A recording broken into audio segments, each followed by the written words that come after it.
Welcome on into the Wildcat Sports Radio Network as well as the Flow Sports live stream for today's matchup between number 21 ranked Central Washington and the Colorado Mesa Mavericks for today's Rodeo Bowl here in Ellensburg.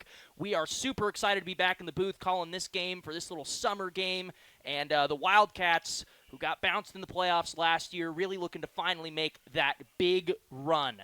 Cash Brown here, joined by Ryan Gildersleeve. Ryan, what can you tell us about today? Well, let me tell you, Cash, first of all, things are real nice, sunny, and warm here in Ellensburg. It is a little bit of a difference as to what we're typically used to as far as the weather goes during these football games. But let me tell you, I am so glad to once again be sitting in this seat up here in the booth, taking a look at Steve Hertling Field at Tomlinson Stadium, as you were previously mentioning.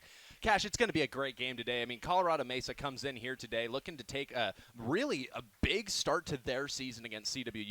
If you've looked into the Colorado Mesa side of today at all, you know that they're really trying to build some momentum as they start off today. It's going to be an interesting year for both of these two teams as they're both kind of going through some adjustments off of whether it be graduating seniors, whether it be new incoming transfers. There's a lot of new names for both of these two sides. So let's just jump right into it, because for Colorado Mesa, let's just take a second here to get to know what the opposition is going to look like here today, because, you know, they've had some very intriguing battles that have been going on at different positions. Very, very, I wouldn't necessarily say public, but if you go and you look through the recap for this game from the Colorado Mesa side, I mean, they've listed some information about what they expect their team to look like this year that leads me to believe, at least, that really this is going to be the decision maker for a lot of different things.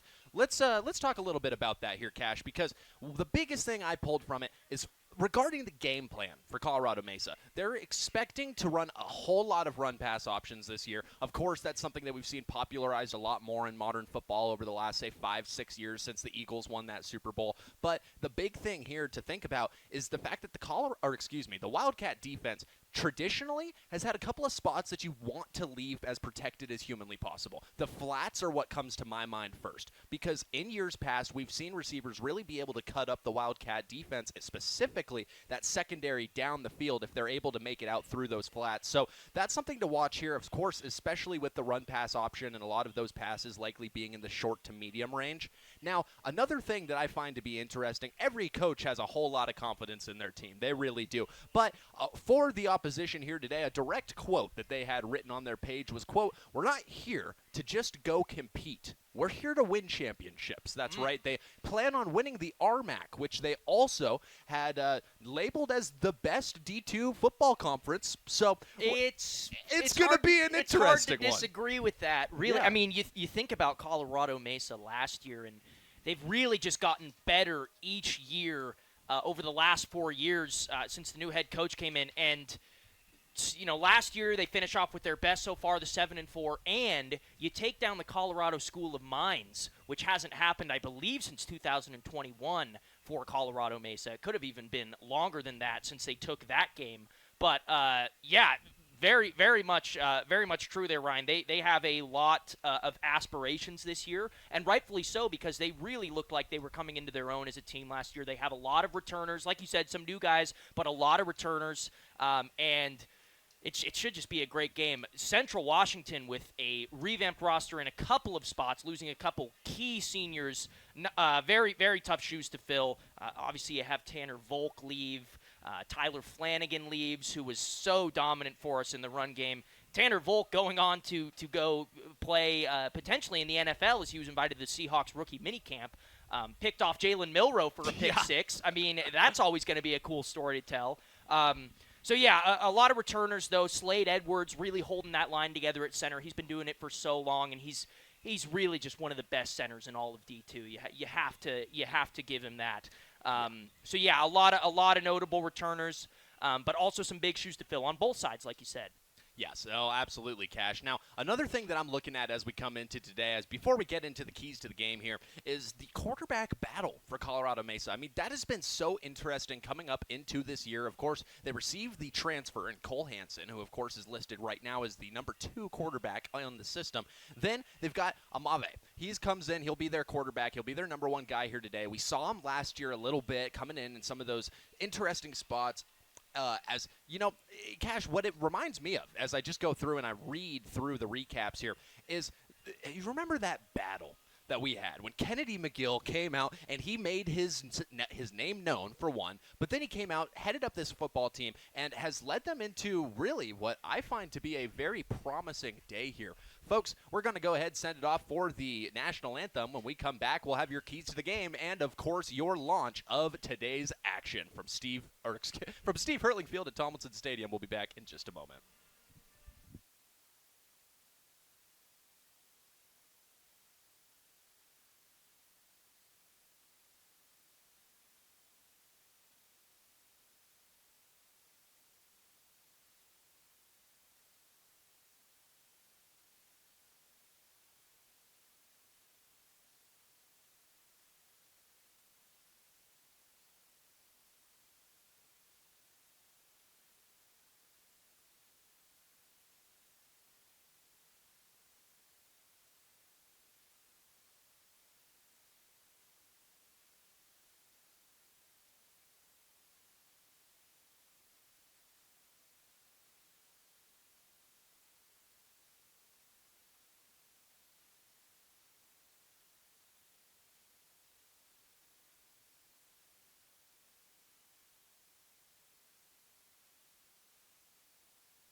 And, well, folks, welcome back here to Steve Hurtling Field at Tomlinson Stadium. Ryan Gillersleeve here alongside Cash Brown as, folks, we get ready to give you the last little bit of information that you're going to need to know before the start of today's game between the Colorado Mesa Mavericks and your Central Washington University Wildcats. Well, folks, we left it off talking just a little bit about the quarterback battle between Amavai and Hansen. Well, of course, Amavai we know is going to come out. He's going to be the number one quarterback for the team this year. The last 2 years, he has sat out the entire year at San Diego State. So interesting to see what he's going to be able to do when he comes in. It was noted that Hansen just barely lost out on this job, so maybe we see him come in on a few sets and impress the coaching staff. Obviously, that's what he's got to be thinking. But let's talk about the keys to this game, Cash, because there are some that are going to definitely help a little bit if the Wildcats are looking to come away with an early win this season. Now, the number one and the most easiest to toss out, turnovers. Whichever team is going to struggle with the turnover more is probably going to be the team that's going to find themselves down a couple points when all is said and done. Now,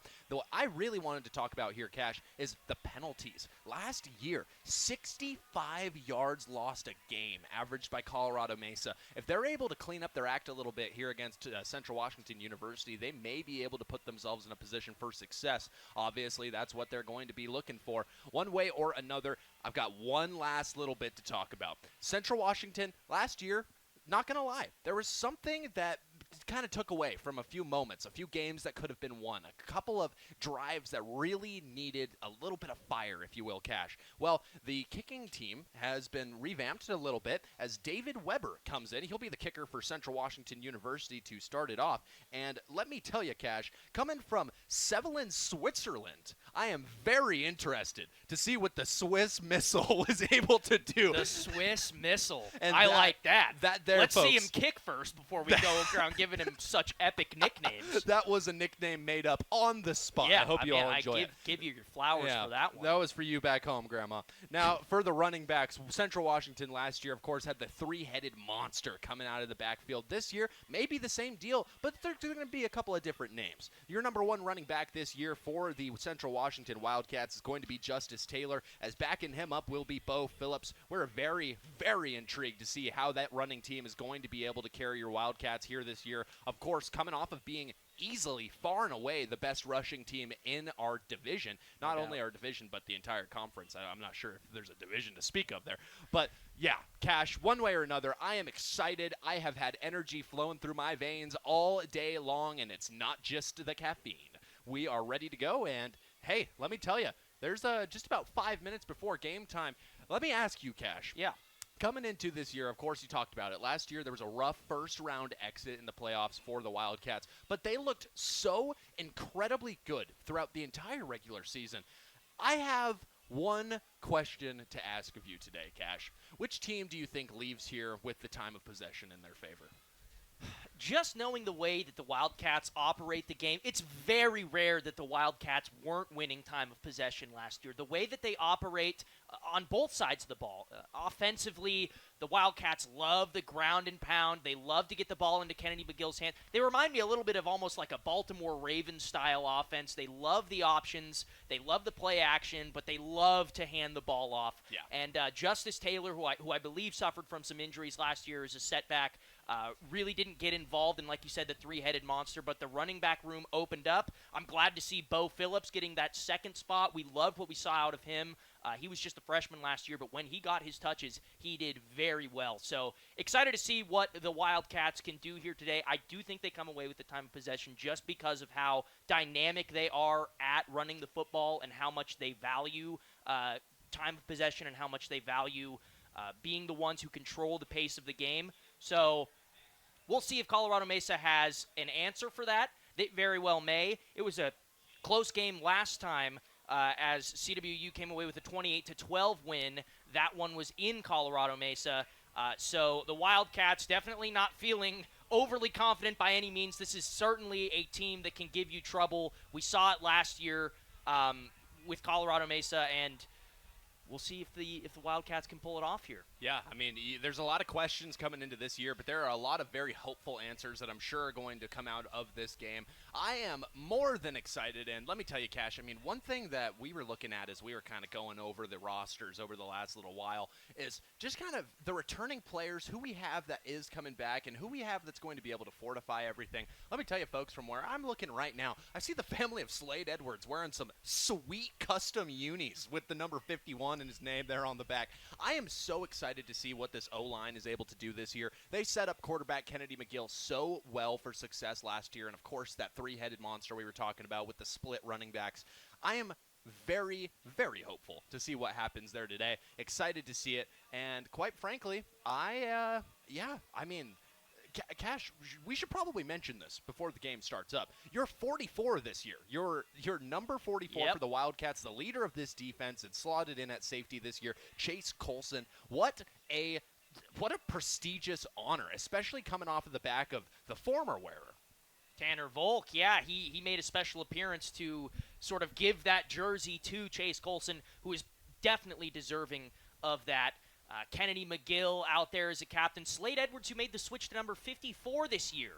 And then Chase Colson sitting out there as well, also joined by Brett McCullough leading that linebacker core. So the Wildcats, all those guys, returners from last year, which you love to see. And you know that Fisk loves his veterans out there who know the system and know the scheme.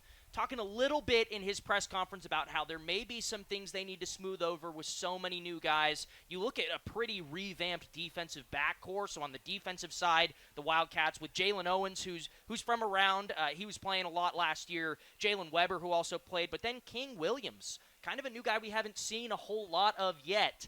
That we're looking forward to watching out there today. So a little bit of a revamped secondary in a way. Javante Walker and Chase Colson taking over at the safety spots. So we will see what goes down here today for the Wildcats. We should be just about set for kickoff. Yeah, I mean, as I take a look at the field, I do see some Mustangs making their way, some Mavericks making their way from the other end there.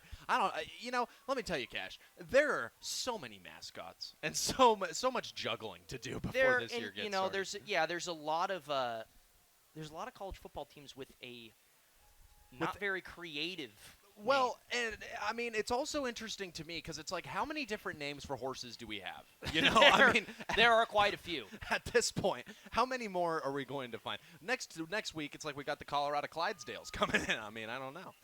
All right. Well, one way or another, it looks like your Wildcats have elected to kick off to start the game off. So one way or another, it's Wildcat football time, Cash. It might still be August, and it might feel like it's August, but it is football time. So excited to get this one underway here with Wyatt Redding kicking off here for the Wildcats. Interested to see how he does here. Also the starting punter for your Wildcats. And the kick is away. This one not going to be taken out here, as the Mavericks will take over first here in the Rodeo Bowl. And folks, I am so excited. You know, it's tough because sitting here in the color commentator's chair, I mean, I'm staring down at this wonderful, wonderful view, and quite frankly, I have no stats to go off of because none of them have played. Yeah. So yes. We're excited to see. Very much so. This is our sort of first look. We got to watch them in the spring game before we headed back for summer. Have not got to see them since. So excited to see the Wildcats. We know what Wildcat football looks like. We know how Fisk likes to operate his team. We know how he likes to operate his defense. But let's see how the Mavericks like to operate their offense. Amavai here in the pistol set. This one will be a handoff and swallowed up quickly at the line. Wildcats swarm into that one. Yeah, so first play of the game, they're going to hand it off to running back Aiden Taylor out of Modesto, California, the 5'11", 220-pound back. Really, I mean, he did a good job there with what they gave him, getting a few yards off of the quick handoff. Amavai rejoining the huddle. Like you said, not a whole lot to work with there. Really good penetration by this Central Washington defensive line. They did it all last year. Heavy set here still for the Mavericks. Amavai still in the pistol. He'll send a man in motion. And this one will be a handoff again, pushing forward. And a little bit of extra yardage there. Yeah, Aiden Taylor on that one. I mean, he's looking pretty solid to start this off. Obviously, it's only been 2 plays, but give him 10 yards to his favor. Got some help from the big guys up front right there. Caleb Grimble right in there pushing the line forward for the Mavericks. And that will give them a fresh set of downs. So what looked like a dead-to-right stop ended up being about a 7-yard gain. And, you know, we saw the movement on that play catch, something to definitely keep an eye on if you're going to be talking about the RPOs that we spoke about before the game started. But a great job by the Wildcat defense there to point out a real quick false start. And just like that, all that effort that they put in on the running game is a little bit out the window. Still a fresh set of downs here for the Mavericks, but the false start penalty will push them back. Amavai here in the I form. You love to see that here in some college football, some rough and tumble. Yeah. Almost reminds me of some Montana Tech bone from last year. And there is a handoff to Taylor once more. Yeah, just a quick dive there. I mean, it works well.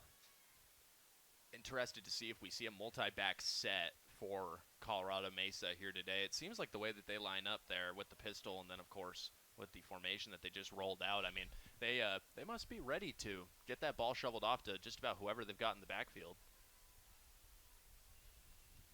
So Colorado Mesa facing 2nd and long here.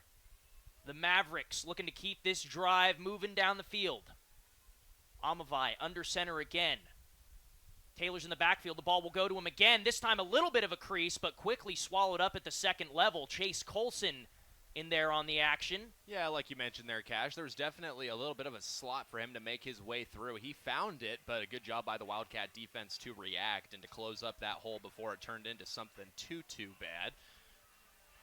3rd and 7 here for the Wildcats. Can they make an opening drive statement and keep the Mavericks from moving this football down the field?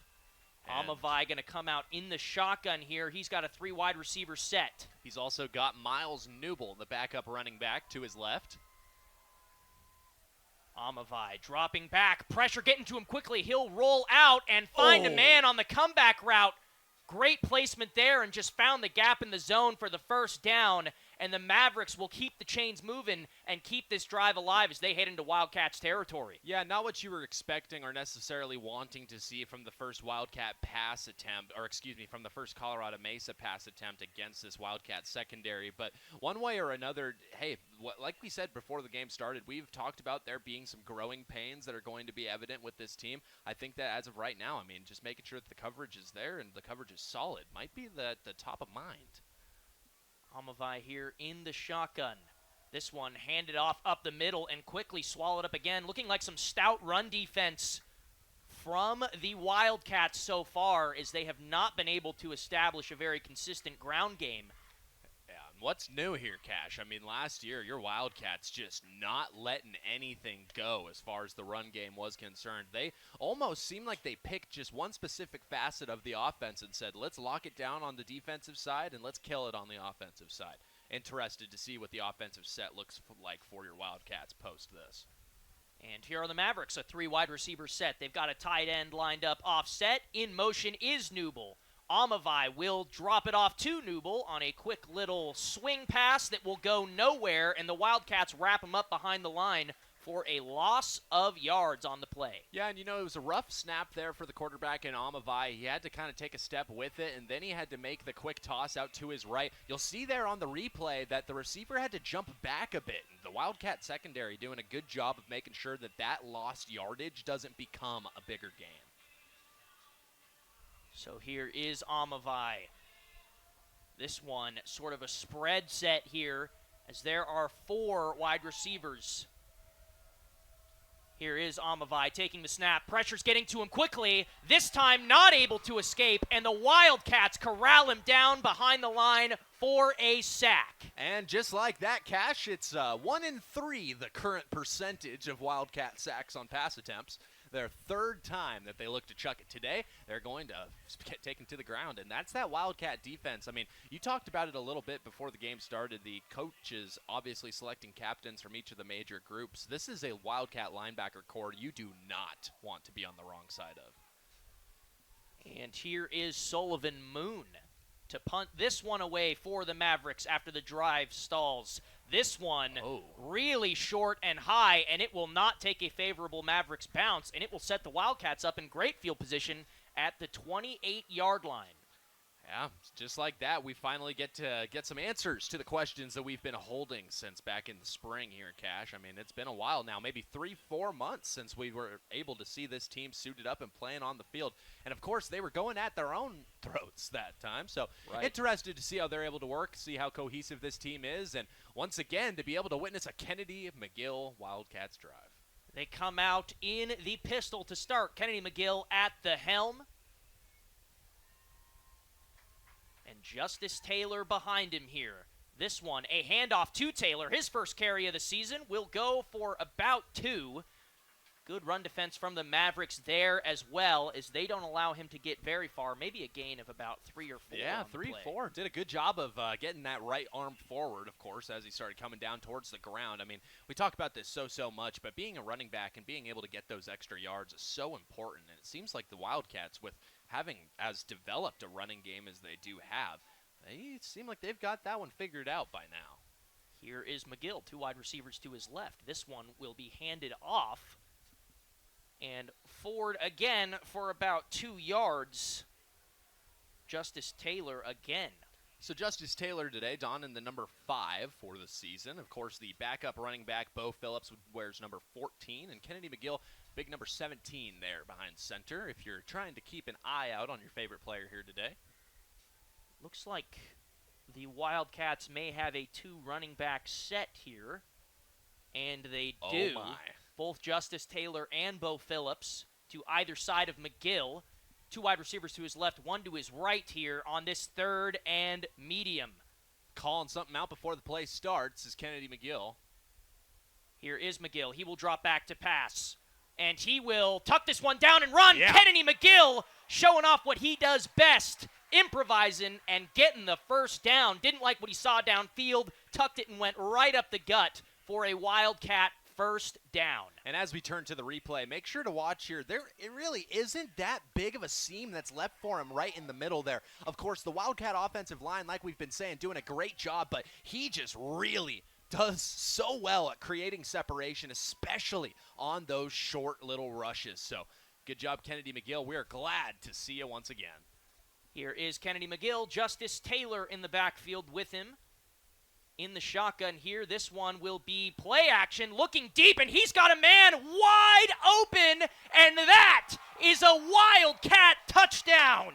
And let me tell you, folks, we've been waiting on that one for a couple hundred days now. I am so ready for the Kennedy McGill comeback tour, if you will. One way or another, uncorks one, lets it fly deep out to the left side, and Cash, we knew it 3 seconds before the ball touched his hands. Jalen Grable just torching him off the line. You can see him wide open there for the Wildcat touchdown. They are so good at setting up that play action, and a textbook Wildcat drive to open this one up as they will take an early lead here. And here is the field goal attempt. This will be up and good. So the Wildcats take a 7-0 lead over the Mavericks here with 7 minutes left in the first quarter of this Rodeo Bowl. And folks, what a first drive for the Wildcats it was. Now let me tell you, Cash, as far as your time of possession guess went, not looking so great right now. No, it wasn't. Sometimes we like to just uncork one, though. Of course. I mean, that's just right. Last year, of course, one name that I'm missing so much is Marcus Cook. Marcus Cook was so much fun to just watch go flying off that right side. But, hey, what a great reception it was. What a touchdown it is to start off the year. And, boy, am I excited to see more Jalen Grable catches. Doing a great job getting open there. Obviously, the separation was as good as it possibly could have been for the ball to fall into his hands there.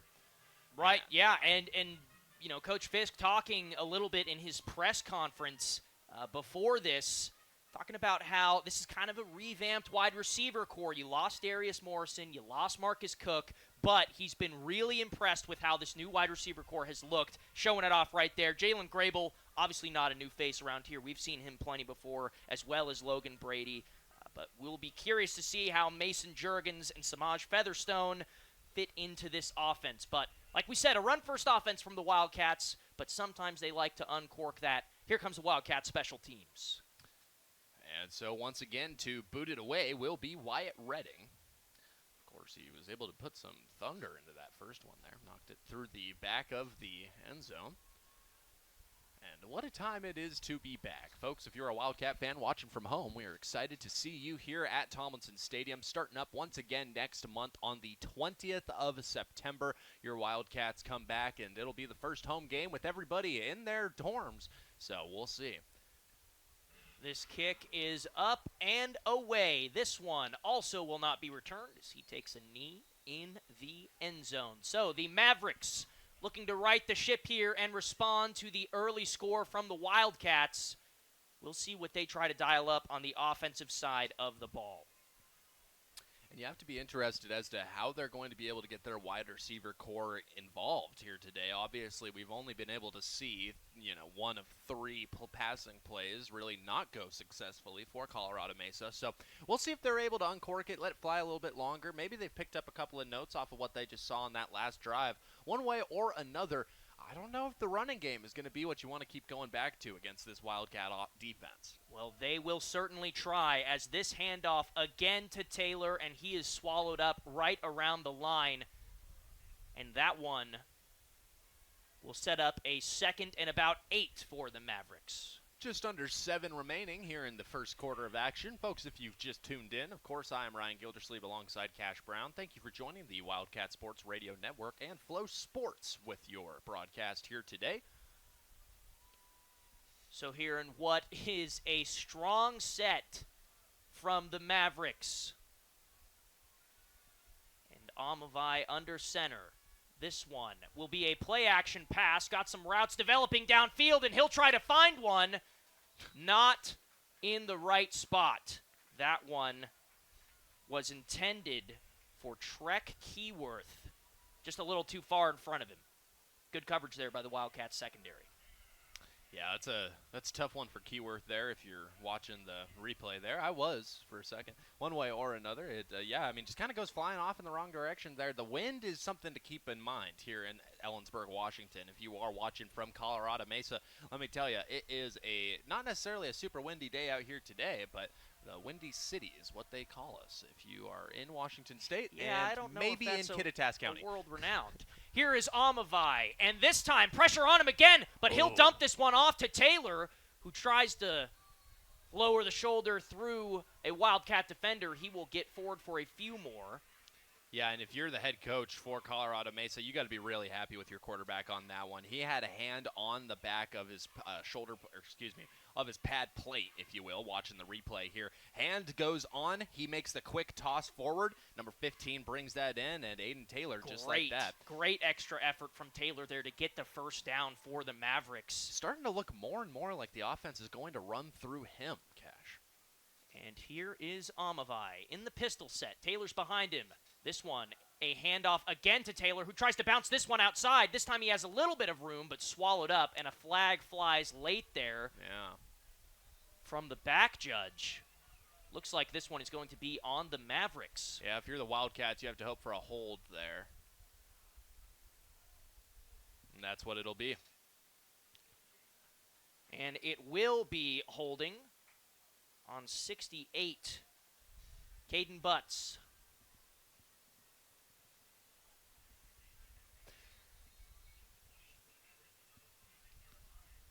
And so Colorado Mesa getting ready to once again reignite the offensive sway.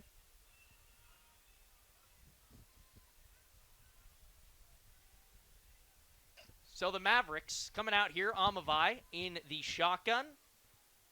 This time they will look to pass. This one, a swing pass out to Newble, who will try to make something happen after the catch. And he is taken out of bounds after a gain of about 5. So like you said, Ryan, those flats under attack right now. They're just trying to get the ball out quickly with the Wildcats' pressure. Yeah, and I mean, that's just it. You know, it was one of those situations last year where this play specifically just came to bite the Wildcats. It's nice that we're coming in and really able to lock it down outside of the numbers there. But, yeah, I mean, it's those backfield passes. It's before it makes it to the line of scrimmage. Really, I'm scared to see what happens if they ever throw on a trick play. Amavai. This one over the middle, tipped up. And he was under some fierce pressure right there as he tried to let that one go from Jalen Weber. Yeah, I mean, that ball came flying out. It got popped up, and for a second there, you thought you were going to see a vintage Wildcat interception in the way that I like to see it. Late pressure from Weber there really throws Amavai off as that one goes a little bit errant there. But Amavai here on 3rd and 5, trying to keep the drive alive for the Mavericks. Maybe a little bit of a shift here. Looks like the left tackle getting a little bit of a read. And here is Amavai. He will look to pass. This one over the middle, and a perfectly placed ball. And a huge hit from Chase Colson, your new number 44. But what a toss right there. And the receiver not noted on our sheet, it looks like, unless that was number 11, Trek Keyworth. But I only saw the 1-1. I think that's what it was, number 1. He makes his way off the field following that catch. That was Jackson Hansen, the redshirt freshman. Good defense on that play by the Wildcats, too. Just a hair away from being able to knock that one away. So, Taylor back after the big play and a great throw up the seam by Amavai, splitting the safeties perfectly. And this one goes to Taylor, and he is swallowed up again as he is met hard at the line. Wildcats fired up.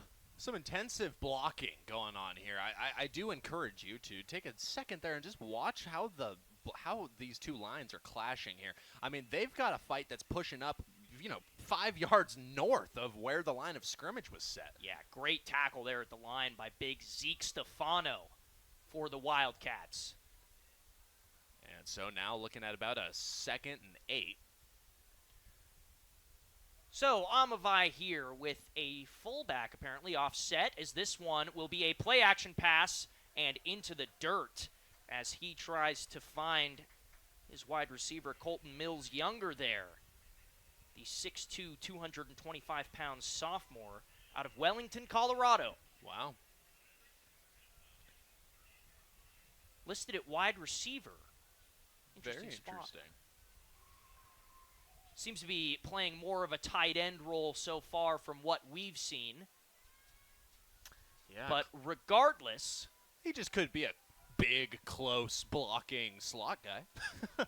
And here are the Mavericks. And it looks like perhaps another false start penalty on the Mavericks. The Mavericks pointing to the Wildcats. Wildcats pointing to the Mavericks. What's new? It's always the other guy's fault, but we'll see what the refs decide. And so the decision coming. False Another one. start. Wow. That is not what you need if you're coming in from Colorado Mesa. Takes you from about 3rd and 8, which is certainly manageable, to a 3rd and long here at what looks like it'll be about 3rd and 13 for Colorado Mesa. So the Mavericks setting themselves back there with a pre-snap penalty, which is exactly what you were talking about earlier, those penalties biting them a lot last year. We'll see if this one ends up hurting them here today. To this point, Cash, I believe 30 yards have been lost by Colorado Mesa and the remainder of the Mavericks so far. Amavai rolling out, looking for his man on the sideline, too far above him, and that one will fall incomplete. So a 4th down again for the Mavericks as they were able to get into Wildcat territory, but the Wildcats held strong, and they will get the ball back here. Yeah, so a quick punt is all that separates that Wildcat offense from getting another chance to stun. Of course, they did on that first drive. It was real nice. A good toss over the top by Kennedy McGill, giving the Wildcats the score. Of course, that happened maybe about 5 to 6 minutes of game time ago. We're now just sitting at about 3:16 left in this one. Stone Cold Steve Austin must be around one way or another. We'll see what Colorado Mesa is able to accomplish as they kick this one away. The last one was a bit muffed. And looks like a timeout may have been called here. That would make sense. Maybe the most obvious neutral zone infraction of all time on that one. But that will move them back. I didn't quite see what happened right there, but it looks like another pre-snap penalty will set the Mavericks back even further. Well, that's kind of baffling, I will not lie. My own eyes, I did see what I assumed to be a penalty, though I thought it would have been from the returning Wildcat team, not There may have been some movement first by the Mavericks as Moon will boot this one away. A perfect spiral. And a great punt that will roll into the back of the end zone. Didn't get the bounce back that he did on the last one, and the Wildcats will get the ball here at the 25-yard line. So Kennedy McGill trying to come out and string together another scoring drive for the Wildcats. Their first drive was about as good as it gets when you look at the long play-action pass set up great by the Wildcats run game that put 7 on the board. Jalen Grable already with a hot start to this game. We'll see if they can keep feeding him.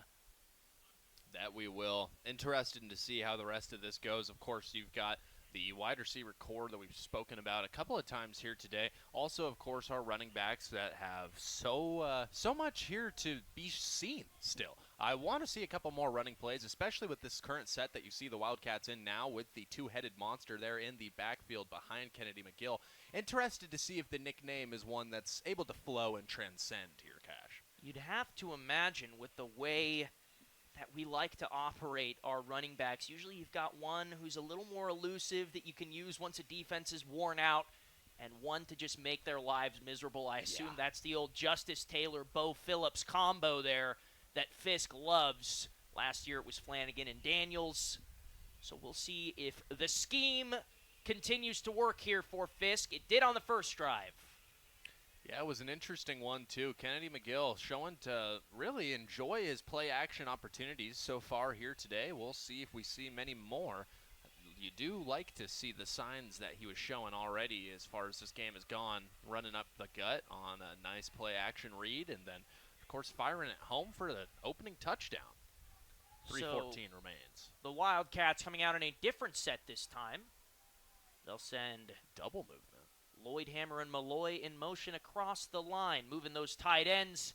And this one, a keeper from McGill as he is swallowed. Bo Phillips trying to draw that one away. Didn't work. And Colorado Mesa will get an early tackle for loss on this drive. Yeah, not what you wanted to see on the first play of this drive, but Kennedy McGill and the Wildcats have all kinds of time to figure it out here. They've got another couple of plays to play around with. So Kennedy McGill, this time they will come out in that two running back set. Justice Taylor and Phillips in the back. Two wide receivers to his left, one to his right. So McGill will take the snap. This one, another read. This time he keeps again and is swallowed up as he tried to find the middle of the defense. He'll get a couple there on that play. Set up about 3rd and 9 here for the Wildcats. So an early 3rd and long here for the offense to try and navigate. We'll see what they want to cook up here. Yeah, and you can see that was just a really good job of the edge there for Colorado Mesa to sniff out that Kennedy McGill was coming his way and to get him down early. Now you have to imagine that the arm's going to come out, so let's see if there's any fireworks tagged along with it, as there was some movement before the snap. And McGill instantly lofting this one up. It's a contested catch. Did he come down with it? Did not look like he got a foot down. The answer is no. Yeah. And we'll see what the replay decides. But a great job to get up and get that ball. Just wasn't able to get a foot down in play. Now, folks, if you've been accustomed to, I guess if you've been accustomed to watching preseason football over the last little bit for the NFL, then you may have forgotten that in college football, only 1 foot does need to be down in bounds for it to be considered a catch. So Mason Juergens, who was the intended target there, unable to come down with it, and the Wildcats will punt away here. Wyatt Redding to boot this one away. And this one bouncing, and the Wildcats will grab it there. Noah Greer won't get a chance to return, and the Mavericks come back to the field after a defensive stand and forcing the Wildcats to go 3 and out. So we'll see if the Mavericks can finally push through into the red zone. They've been close on both of their opening drives. Yeah, an interesting one at that, Cash. Now, of course, we've been seeing that running game come right through and almost stopping at the name of Aiden Taylor. We'll see what big number 15 is able to do out of the backfield here on this one. Looks like they do have the multi-back set, so you got to watch the fullback here. Amavai will hand this one off to Taylor, and great tackle there. That was incredible. I mean, sniffed him out immediately. There was no room to run on that one. Let me tell you, Cash, that's like sprinting full force towards a wide open field, and then the good old Coyote pulls that. What do they call it? A brick wall? A brick wall out in front of you. Yeah, an interesting one there. The Wildcat defense looking really good to start off the day.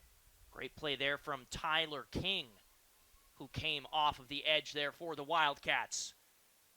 This one, a play-action pass. Amavai looking down the field. He'll hit the flat, and it looks like they'll just call that one incomplete as he was hit hard right as he got it. Did a good job of holding on to it until he hit the ground, so always an opportunity for them to make that call that says, nah, him hitting the ground made the ball come out. But one way or another, I think it was pretty obvious that the hit had some impact on if he was able to keep it in his hands or not. There's the captain, Brett McCullough, who took him down right there, forcing the incompletion. Amavai here will come out on another 3rd and long for the Mavericks. In the shotgun this time, Amavai will look to pass. Surveying down the field, he will check this one down to Taylor, who is unable to turn the corner, and that will bring up a 4th down for the Mavericks. And, yeah, what a great job it was to make sure that even though the pass was caught, he was getting down before he reached that second of those 2 sticks. We'll see it again here as he steps back, looks out right, throws that direction, makes the catch, and down he goes, courtesy of big number 43 for your Wildcats. Donning that number, of course, Kuma Scanlon. It's going to be Kuma Scanlon. So the Wildcats rotating in a lot of pieces here on defense. And the Mavericks go 3 and out right back. So this football will come back into the hands of the Wildcats and Kennedy McGill. And a flag on the play. And you would have to be curious as to whether or not. Delay of game. So could have been intentional on that one, as you want to give your punter a little more room to try and set them back. That's pretty common to see that.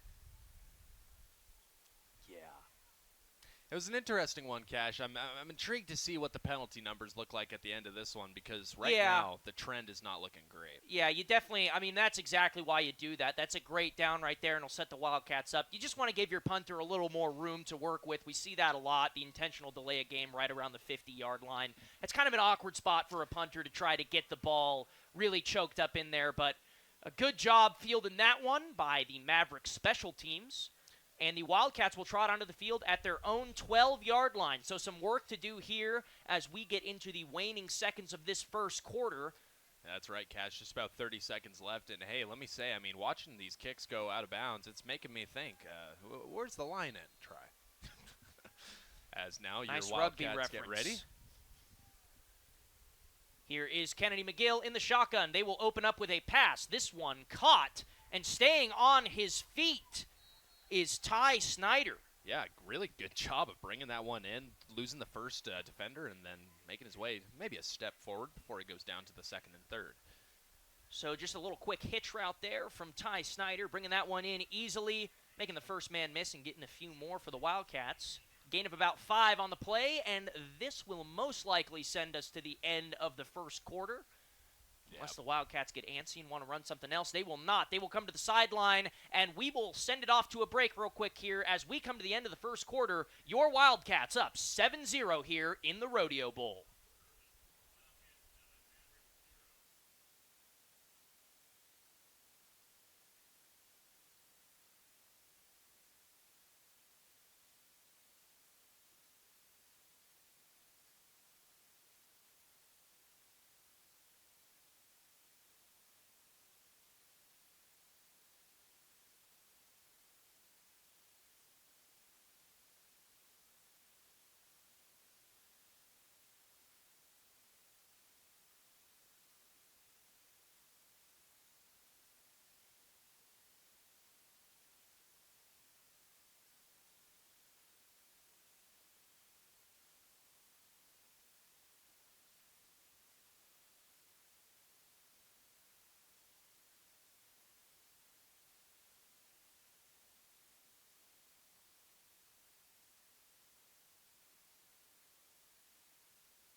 Welcome back into the Wildcat Sports Radio Network, as well as the Flow Sports live stream for the second quarter of the Rodeo Bowl. The Wildcats up 7-0 here early on the Mavericks. This one, a handoff to Bo Phillips, who is going to make a man miss and lower his shoulder through another as he gets forward. Yeah, interesting. For a first down, and the Wildcats will move the chains here. That they will, as now we look towards the replay. You see McGill gets the snap, looks out, and makes the handoff. And Phillips, just driving forward. Wow. You love to see it from Bo Phillips. Touted as more of the elusive back by nobody but ourselves, probably. But clearly he shows he can do it all right there as he lowers the shoulder for the first down. McGill here in the shotgun again. 2 wide receivers to his right. He will send Brady in motion, and it is a fake jet sweep to him. And down the field, great pass there from McGill as he finds his man wide open there. Mason Juergens, who we were looking to get involved. Hey, let me tell you, Cash, I don't know exactly what it is that you'd want to use here, but the Wildcats are bouncing off of everybody on the offensive side. That is 3 straight plays that I can think of where there has been multiple defenders for the Mavericks that it's taken to hit your Wildcats before they go down. Exactly what you want to see. I mean, it's one of those approaches that helps when you're trying to not only dominate in time of possession, but also in the rushing game. So here is Kennedy McGill in the pistol. 2 wide receivers to his right, 1 to his left. Justice Taylor in the backfield. And this one, a handoff to Taylor, who tries to spring forward but will get tripped up before he can get any real momentum going. Second down coming up here for the Wildcats, about a 2nd and 8. And let me tell you, if you're Kennedy McGill, you've got to be happy on that play that you did not keep it, because coming off the line about to absolutely blow up McGill was Cooper Connolly, the backup linebacker there, or at least one of the backup linebackers out of Broomfield, Colorado. His brother, Ryan, I would have to assume, is also sitting here on the team. Excuse me, those 2 from Elizabeth, Colorado. So here is McGill in the pistol. Justice Taylor still in the game behind him. 2nd and 8 coming up. This one, a play-action look, and McGill trying to stay on his feet. He'll get forward in the pocket a little bit, but instantly there was pressure on him. And down he goes. The Mavericks getting the sack there. That was Hunter Hamilton who took down McGill at the end. So a good stand there from the Mavericks. It brings up 3rd and long for the Wildcats as this drive is close to stalling out. And, I was curious as to what the replay had to look like on that one because it looked like the offensive line for the Wildcats collapsing really quickly once a man or two got behind them. Not what you wanted to see. 3rd and long now.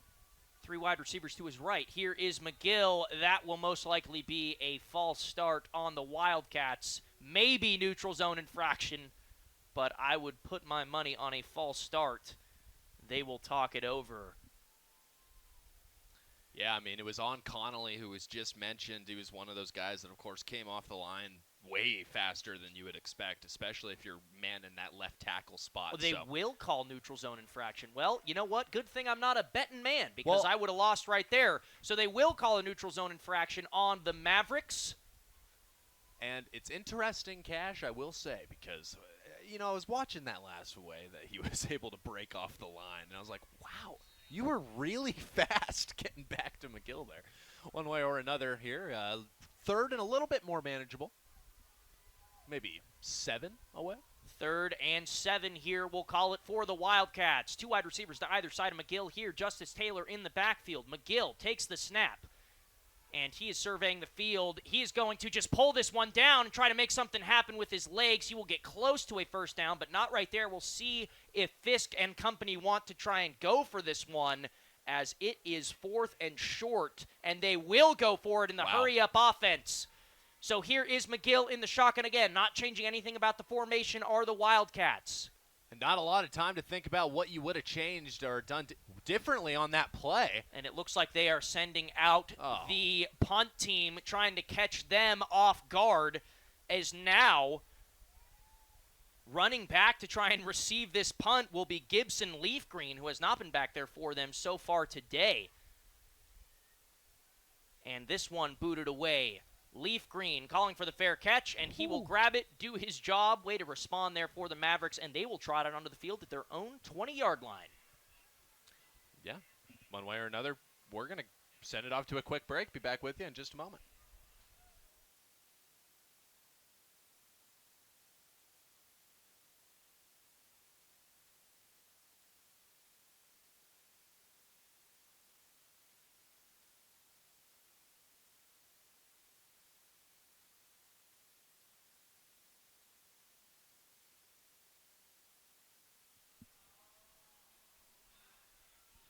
Welcome back on in after a quick word from 88 The Berg sponsors. As here are the Mavericks, and tripping up behind the line is going to be Taylor, and a loss of yards on the play to start things off for the Mavericks. We've seen really good run defense on both sides of the ball so far here tonight. Both teams doing a great job of shutting down the run game. Crisp 82 degrees outside here in Ellensburg, Washington. And well, yeah, let me tell you, in the booth, it feels like 90. Hey, I think that 90 might be a little bit better than how I'm feeling right now, Cash. One way or another, looking to see what they're able to do there. The point of me bringing up the temperature there, hey, maybe that turf heating up a little bit too much. Buttered up. Amavai on the quick hitch route there. Once again, they're going to find that receiver number 1. That was Jackson Hansen, the red shirt freshman that we've seen, listed as one of their punt returners. But he is seeing the field often here today. Maybe a little bit of a secret weapon they didn't want the Wildcats to know was going to be on the field. The hidden 5'10", 150-pounder out of Arvada, Colorado. Never heard of Arvada, Colorado myself. Here is 3rd and short here for the Mavericks, looking to punch this one forward, as we will see Amavai under center, barring this timeout that has been taken by the Mavericks. And the teams will go to their respective sidelines to talk this one over. We will be right back here on the Wildcat Sports Radio Network.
Welcome back on into the Wildcat Sports Radio Network here on 88.1 The Berg, as well as the Flow Sports live stream. The Wildcats up 7-0 here in the Rodeo Bowl here at the top of the second quarter. It is third and short here for the Mavericks, looking to keep this drive alive. This one, a jet sweep that will result in a first down and more for the Mavericks. Wow. Hit hard after making a couple guys miss. That was some shifty footwork to get out of that one. And the chains will move for the Mavericks. Great effort there by Noah Greer. Interested to see exactly how it is that Colorado Mesa was able to make that happen. Well, here it is, coming in off the jet sweep. Even the cameraman was fooled. And, well, he was running at one point in time and then got hit, and down he goes. Taylor out of the I form will be met before the line of scrimmage. And an aggressive tackle there by the Wildcats as they stop him behind the line. Maybe a little bit of revenge for the shifty work on the last play. And so that leaves them with a second down and about 11 here. 8:45 remaining in this first half of action between the Wildcats and the Mavericks. So here is Amavai in a offset pistol. This one will be a play action pass, the RPO they were talking about, and it will be complete for a first down. So that one finding the hands of Ryan Rodiak. And so here's that there, the great RPO. Wow, you just have to love that as a football fan, even though it went against the Wildcat favor. Great play drawn out there. Very intriguing. Very intriguing as well. The Mavericks logo. Amavai will hand this one off up the middle. And that one in the hands of Marvin Jones, the redshirt sophomore, out of Aurora, Colorado. Oh. Now, Cash, I apologize to ask, but a Maverick is a type of horse, correct? I'm not quite the man to ask. Right. Unfortunately, I believe so. I believe so as well. And intriguing the bull logo that I'm not sure. are witnessing one way or another. A offensive set that has led them to a second and short here. Looks like a timeout going to be called by the Wildcats, so we'll take one too. Be back with you in just a moment here on 88.1 The Berg, your music central, as well as the Flow Sports live stream.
Welcome back on into the Wildcat Sports Radio Network and the Flow Sports live stream. After a quick hiatus of research, we have discovered that a Maverick can be a bull, and it mostly refers to unbranded cattle.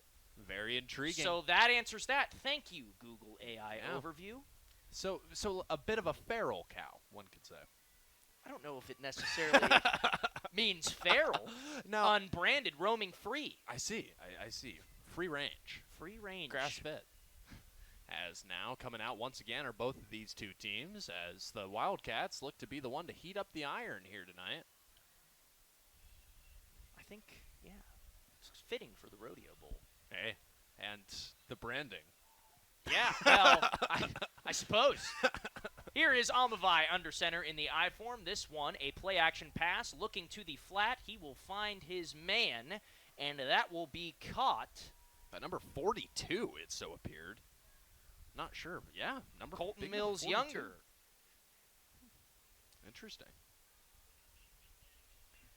So Colton Mills Younger, who we talked about earlier, listed as a wide receiver, but playing more of a tight end / fullback role there, will get the reception and the first down for the Mavericks. So this drive continuing on here.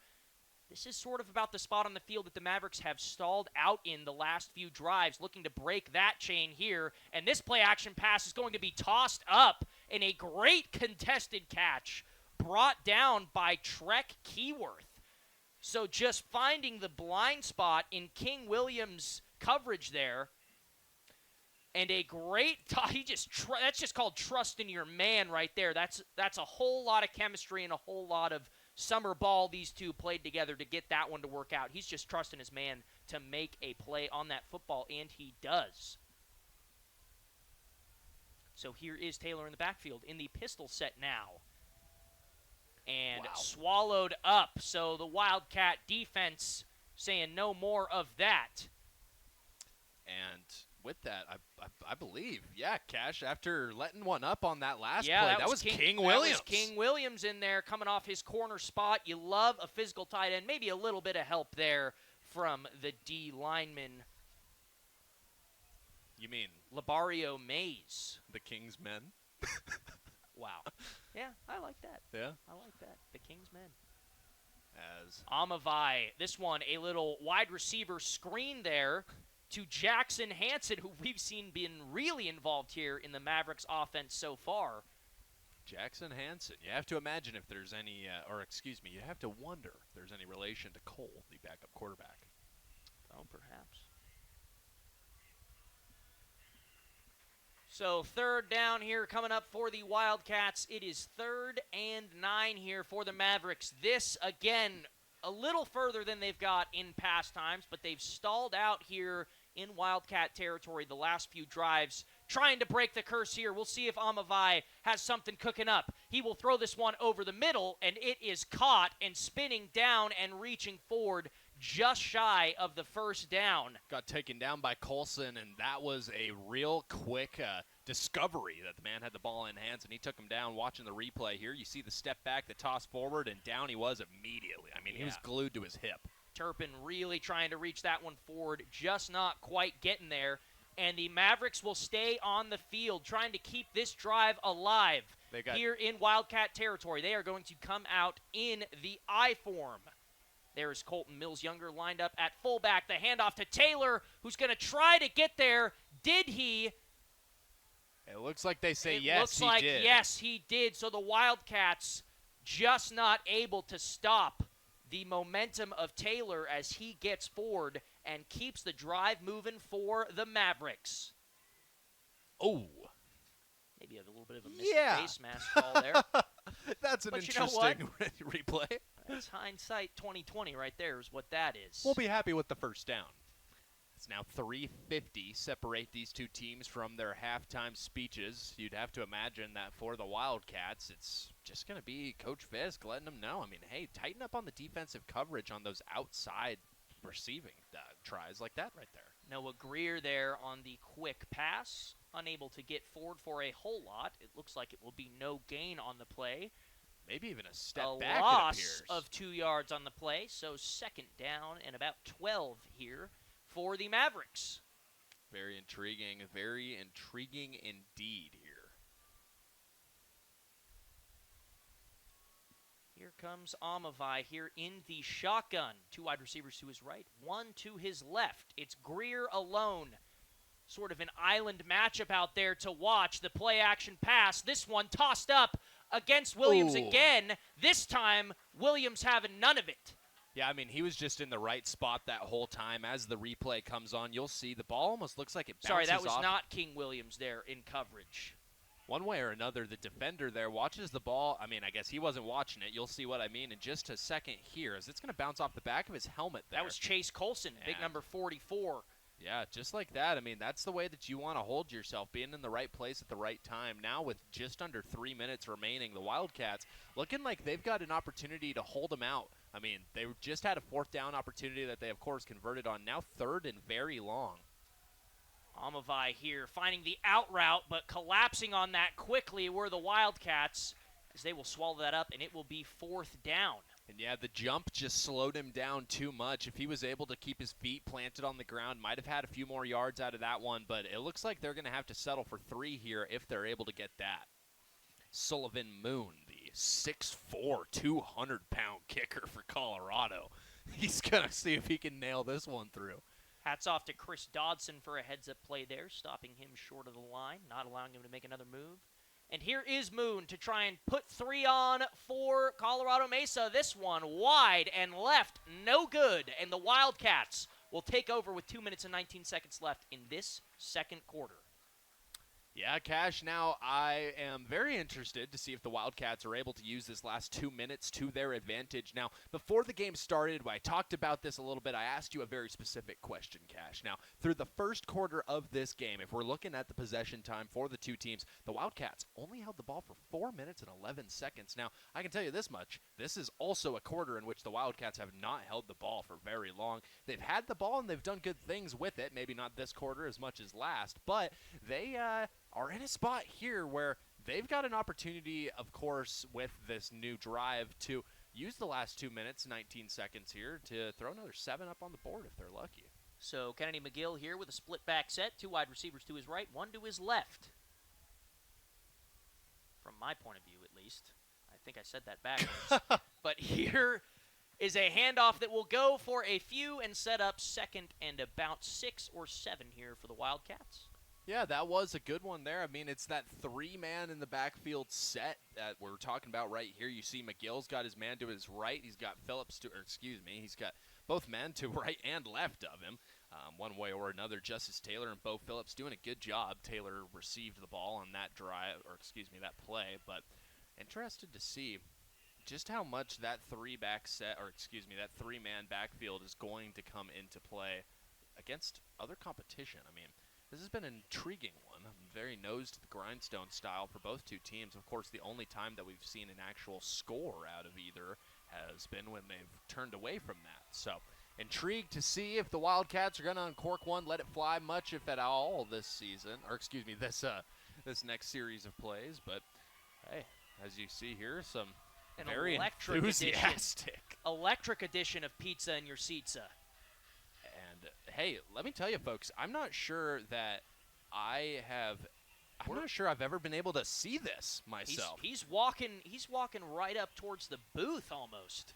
Yeah, maybe you guys will get a glimpse of us up here through the surprisingly tinted windows. Hey, signed, sealed, delivered, Zaz yours. I suppose. Isn't that something? One way or another, folks. They're still talking about it. We're still sitting here as the referees come to speed up the huddle a little bit. You ever wonder how far a clap can travel into a sea of about 45 guys? Yeah, I guess. Sound waves do move in inconsistent ways, I guess. That's true. You ever seen those roads that they got over in, like, Switzerland where you drive on it, plays a little Mary Had a Little Lamb, like that? Yes, I have. Very cool. Yeah. When you're driving over them, that is very cool. All right, well, let's get the Mythbusters to look at whether or not Kennedy McGill can throw 75 yards, huh? I like that. Probably not a myth here. Here is Kennedy McGill, who will throw on the QB draw, and that will work to perfection for the Wildcats, as it looked like he was about to break through there. But a wide gap opening up, and a well-drawn-up play to get the chains moving for the Wildcats. The hurry-up offense here inside of 2 minutes. And a whistle does blow, but it doesn't seem like it's going to stop much of it all. 3 wide receivers to his left, 1 to his right. Here is McGill in the shotgun. The Wildcats trying to put more points on the board before halftime. McGill stepping back, surveying. He will fire over the middle of the field, and a well-placed ball. Great anticipation as that falls right into the hands of Logan Brady. And it looks like an injured Wildcat on the field. Not what you want to see. He looks like he's grabbing at the upper pads, maybe even neck region. We'll see. Taking a knee there. We'll see if we're able to see somebody go down. Not sure what happened there. And so as they're going to sit for a moment here and tend to the injured player, we're going to take a second, and we will be back when the game is ready to resume.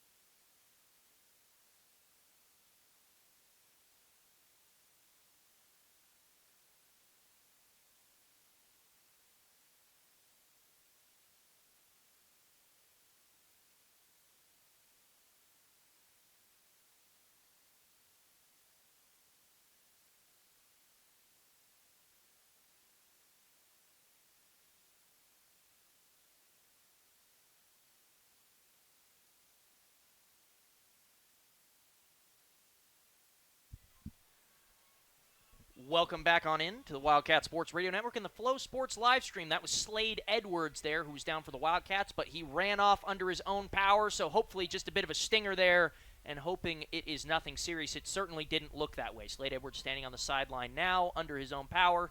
We'll probably jump back in here in just a minute. But here is Kennedy McGill in the shotgun here for the Wildcats with about a minute and 25 remaining. Taylor in motion behind the line. A blitz coming here, and McGill will uncork one down the seam, just a little too far inside, intended for Jalen Grable again on the long shot. And that one, an unfortunate incompletion, as it looked like he may have had just enough separation there. See McGill here, good way to pick up that blitz by the Wildcats offensive line. McGill just uncorking this one down the field and just inside of Grable. Would have been another big shot play there from the Wildcats. But second down here and 10, a minute and 16 is left. The Wildcats still looking to put some points on the board. Yep. That time. Early jump. Early jump. I guess I won't count this time what I think it might have been, but it looks like the Wildcats are pointing pretty decisively in the direction of the Mavericks. And we will see what the refs decide here. Once again, an offside penalty against the Mavericks. The pre-snap penalties have been killing them so far in this first half.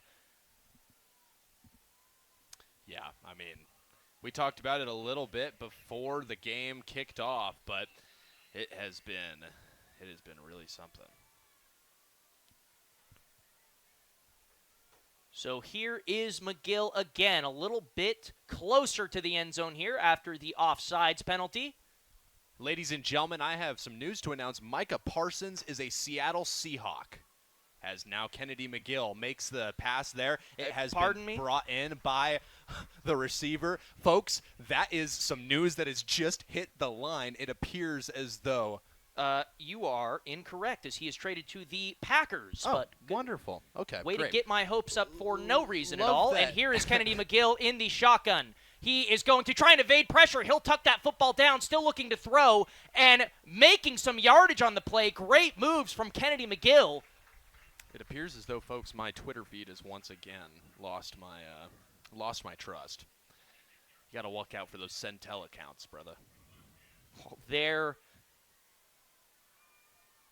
51 seconds left here to play in the second half, as I almost just passed out from the alleged Micah Parsons move to the Seattle Seahawks, who we love dearly here in Ellensburg. Yeah, that but was never mind. heartbreaking. Let's focus on the game at hand here, as Kennedy McGill is in the shotgun trying to lead the Wildcats into the end zone for more points.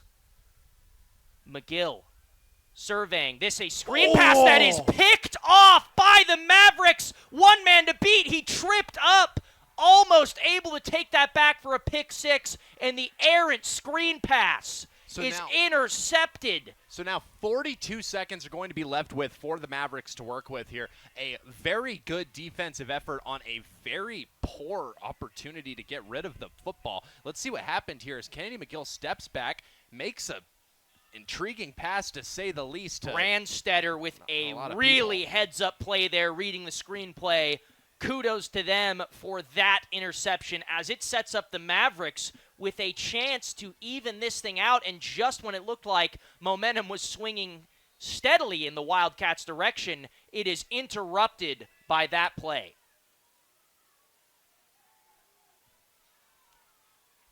So Amavai looking, and he is taken down. The Wildcats responding with a sack to the turnover. And isn't that something? And a timeout will be called here. So we will take 1-2 here on the Wildcat Sports Radio Network and the Flow Sports live stream.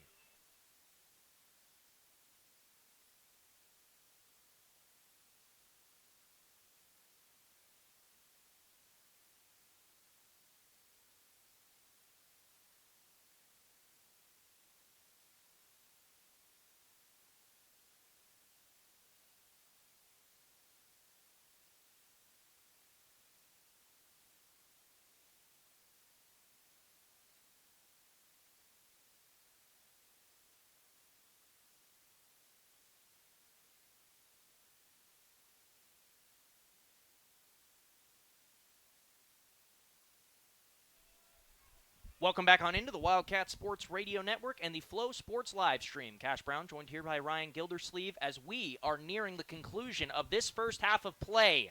After the sack and the timeout, Amavai is sitting in the shotgun.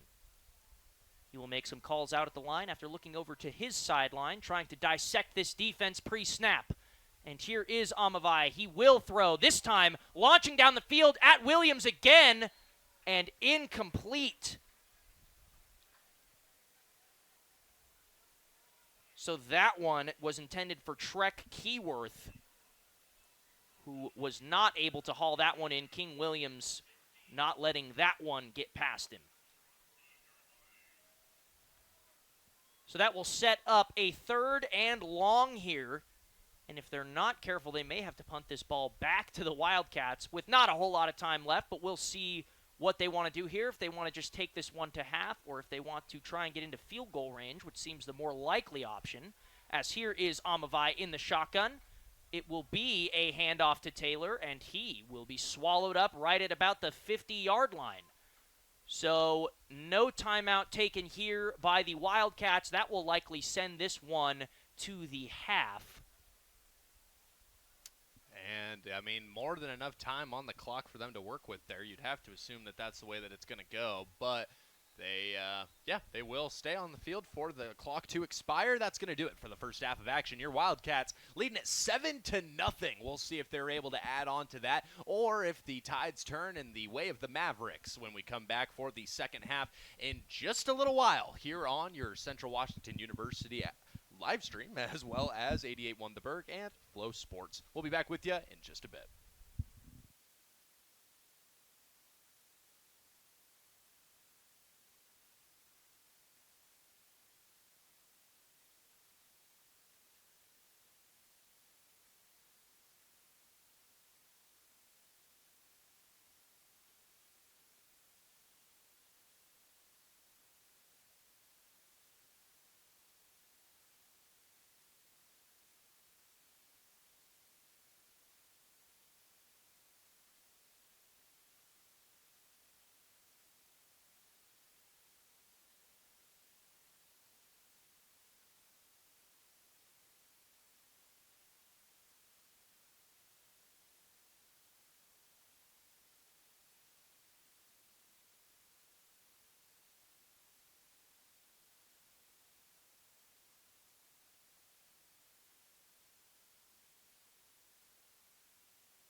And apologies for that. We were unaware that the refs had called for another play. That one was picked off, but a flag is down on the field.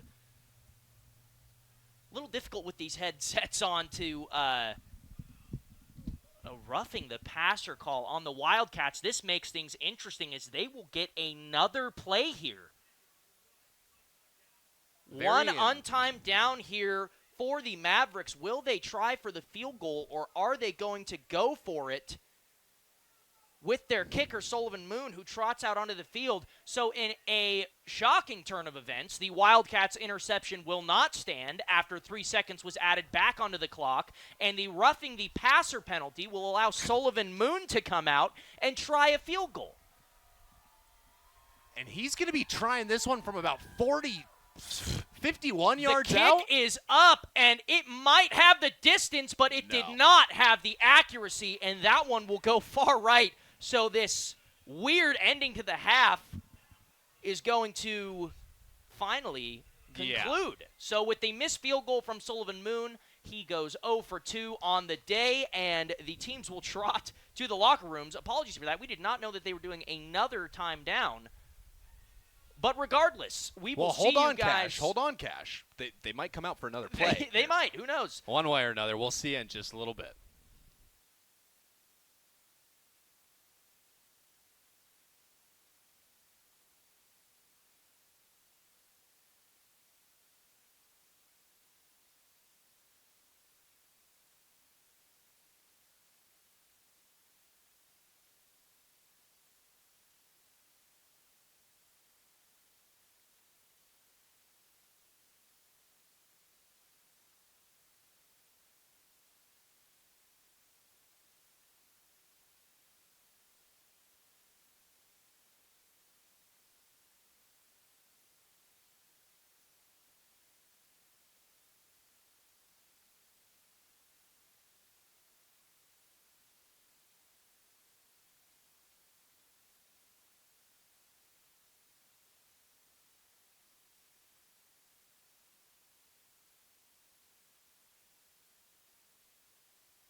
Welcome back on in to the Wildcat Sports Radio Network here on 81. Wow. 88.1 The Berg and the 88.1. Flow Sports live stream.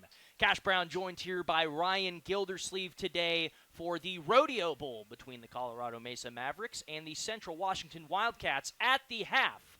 The Wildcats are leading 7-0 here over the Mavericks after a score on their first drive in the first quarter, and since then, radio silence from both offenses. Basically, it's been a great defensive performance if you love a defensive-heavy game, which I know I sure do. But, Ryan, what can you tell us about the first half? What kind of trends were you seeing? Anything that might be good for the Mavericks in terms of getting right back into this game, or the Wildcats maybe for taking an even larger lead? Yeah, well, so first of all, just to update on something that we've been talking about a little bit throughout the course of this broadcast. Possession time as it currently stands, the Wildcats at just under 10 minutes, just over 20 minutes for the Mavericks. So an interesting update there. But as we look towards the numbers and what exactly it is that we have seen throughout the course of this game, one thing that's really catching my attention is just how far it is that the Mavericks are making it into their drives before getting another first. As of right now, the Wildcats are 1 for 3 on first or third down conversions. They have not attempted one on fourth.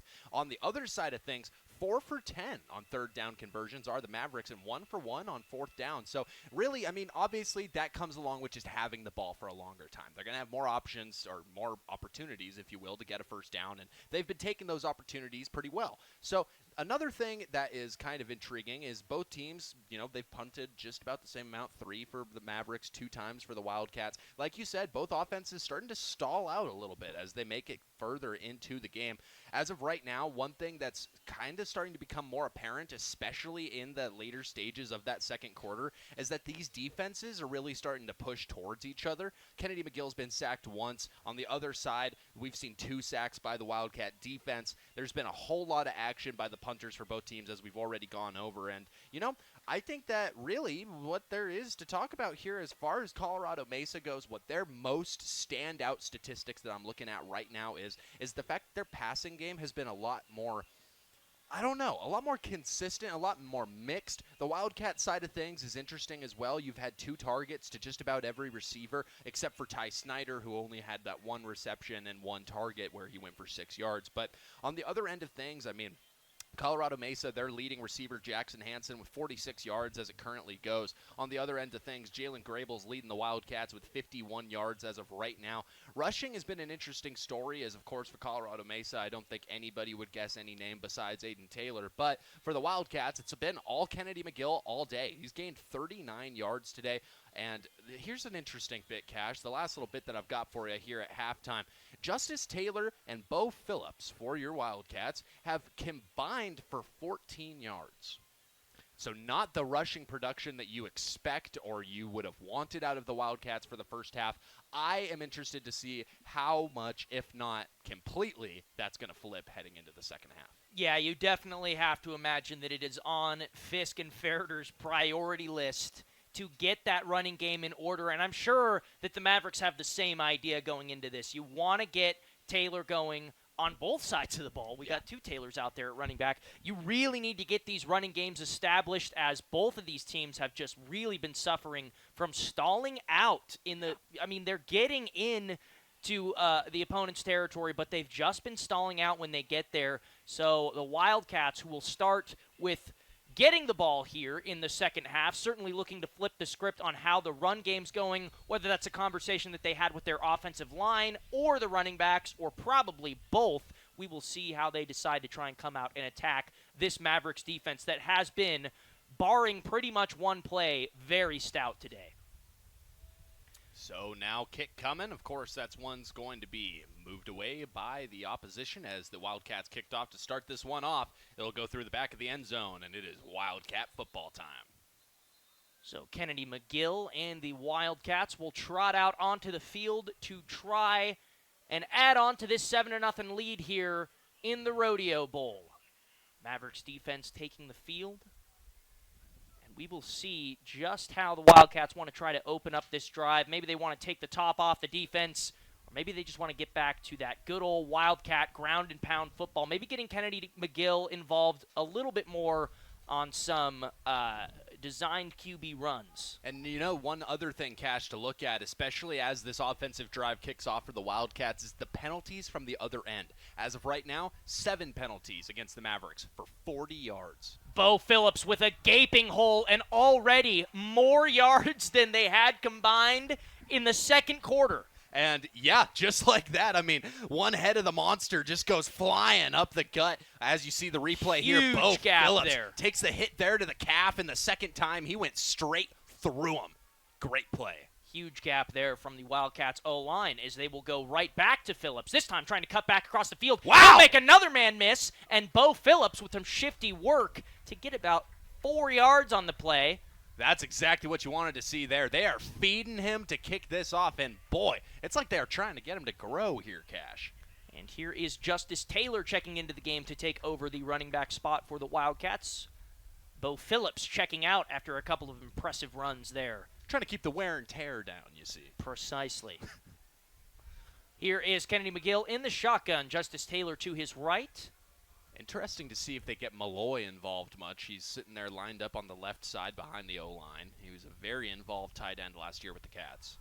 And a designed QB run here for McGill, and he is going to make a man miss, and he will keep going. McGill with a stiff arm, and McGill with a touchdown. Goes right up and through him. Ladies and gentlemen, there is one thing that you know is coming at least once a game, and it's a Kennedy McGill rushing touchdown. 6 more for the Cats. Kennedy McGill here on the quarterback keeper just allows this play to develop, and he takes this one in for 6. What a couple of moves there. Strong running from McGill, and the stiff arm into the dirt. So you think now maybe a little bit of a competition. McGill says, oh, you're going to take 2 of these handoffs, and you're going to pick up 23 yards? Let me go run for 45. And here we have a stoppage of play here on the extra point. After the unbelievable quarterback run from Kennedy McGill, powering his way into the end zone to extend this Wildcats lead. Wow, he took some hits on that drive up the field. Yeah, bouncing off one man, stiff arming another.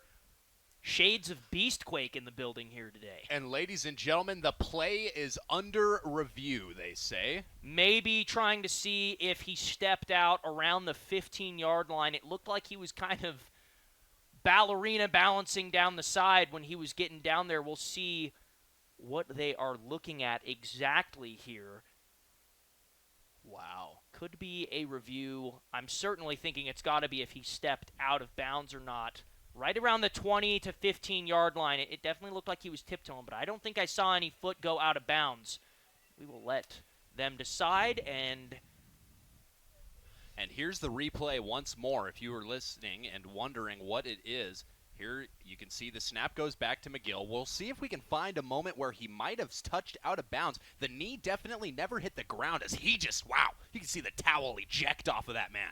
And now the stiff arm, that's probably right where they're looking at it. And that, and right he there. might have stepped out. It does look like he did get a foot out right there. So this one will likely be overturned. Looks like if they are going to bring it back, though, it's going to be brought back to maybe around the 12 to 10-yard line, something like that. Props to the camera crew for such a great shot right there. I mean, that was incredible. If I'm Kennedy McGill, I'm making that picture with the defender behind me flying and his towel going off into the distance. That's my profile picture on everything.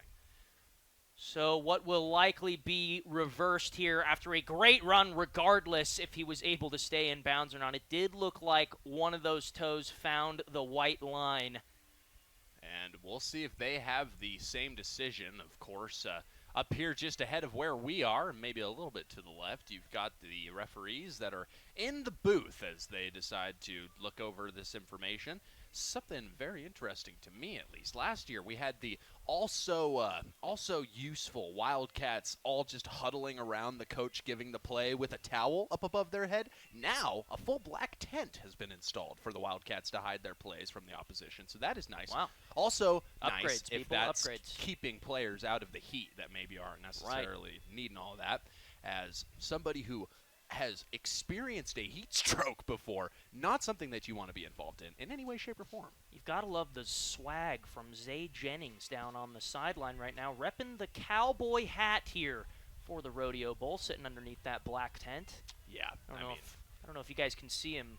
Doesn't look like it, but from our point of view, he looks pretty sweet down there. If you will. He looks yee-hawesome. Wow. Yeah. I don't know if I will. Well, that's something that just happened. It is. That's a moment you had to live through, Cash. And now it is. It It is a appears moment we had to live through. as now we've got the first-hand POV of the Wildcats coming off of the field here. And look at this. It looks like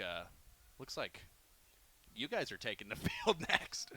One way or another here. We're waiting to see if the Wildcats send back their normal offense. I believe they will. They will. So they do say that he stepped out. The call on the field is overturned. And we get a bruh from the soundboard. Bruh. Well timed. Yeah, it was. That's a brutal one, but one way or another, now your Wildcats, of course, I mean, if they're able to make something work from 55-plus yards out, I think they might be able to do something from the 10. We'll see if that theory gets challenged here.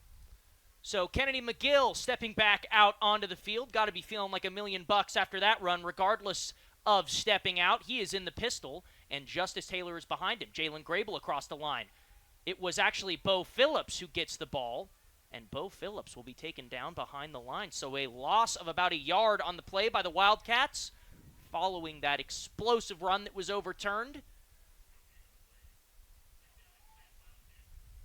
And yeah, just quick penetration there. Trying to draw the defense away with the motion from Grable. Does not fool him. And McGill will trot back out.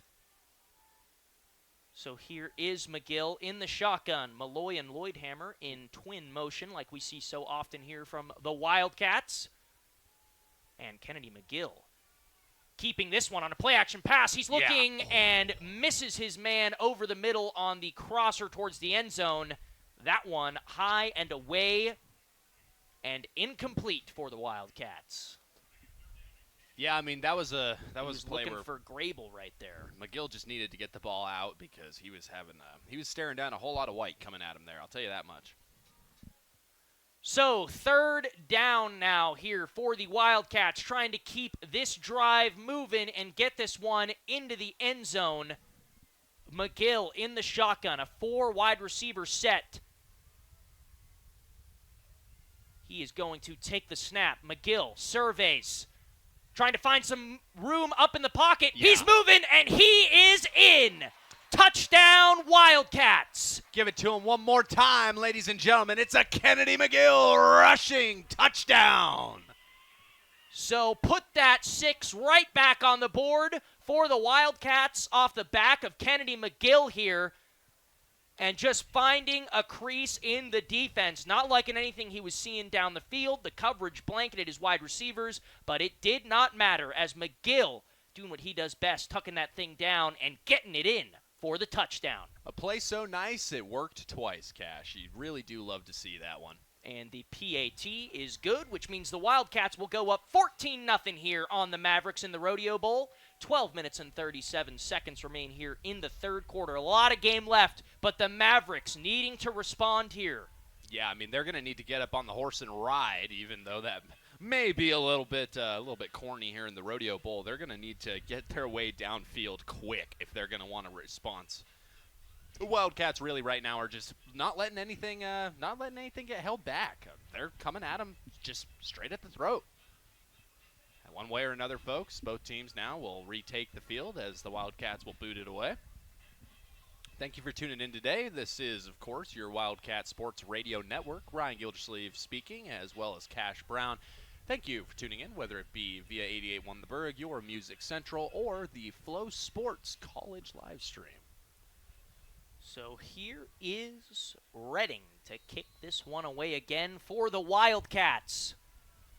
The Mavericks, like we said, looking to respond here. Reading has sent this one out the back of the end zone both times that he has kicked it away. And this one high up in the air, and no different as this one will be a knee Greer not liking what he sees, and the Mavericks will come out at the 25-yard line, trying to get some points on the board here. And they were also a victim of some serious stalling in the first half. We'll see what their offensive adjustments were. Yeah, this Colorado Mesa team, of course, as they went into halftime, just not super happy with what it is that they were looking at. As for the passing yards, 118 up until right now. They've been sacked twice, a long pass of 29 yards, as well as Aiden Taylor, the leading rushing back today, if you will. And this play was 26. blown up and thrown to the ground. The Wildcats not letting that happen. May have been a muffed snap. I'm not quite sure what happened there, but it didn't look like that got into anybody's hands. It was a muffed snap. And ended up in the hands of Aiden Taylor, so 26 yards might have just become 23 on the day.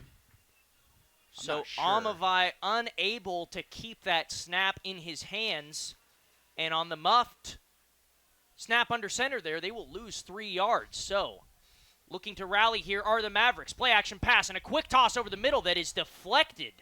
Yeah, I mean, that's what you wanted to see. He got down and made the difference where he could.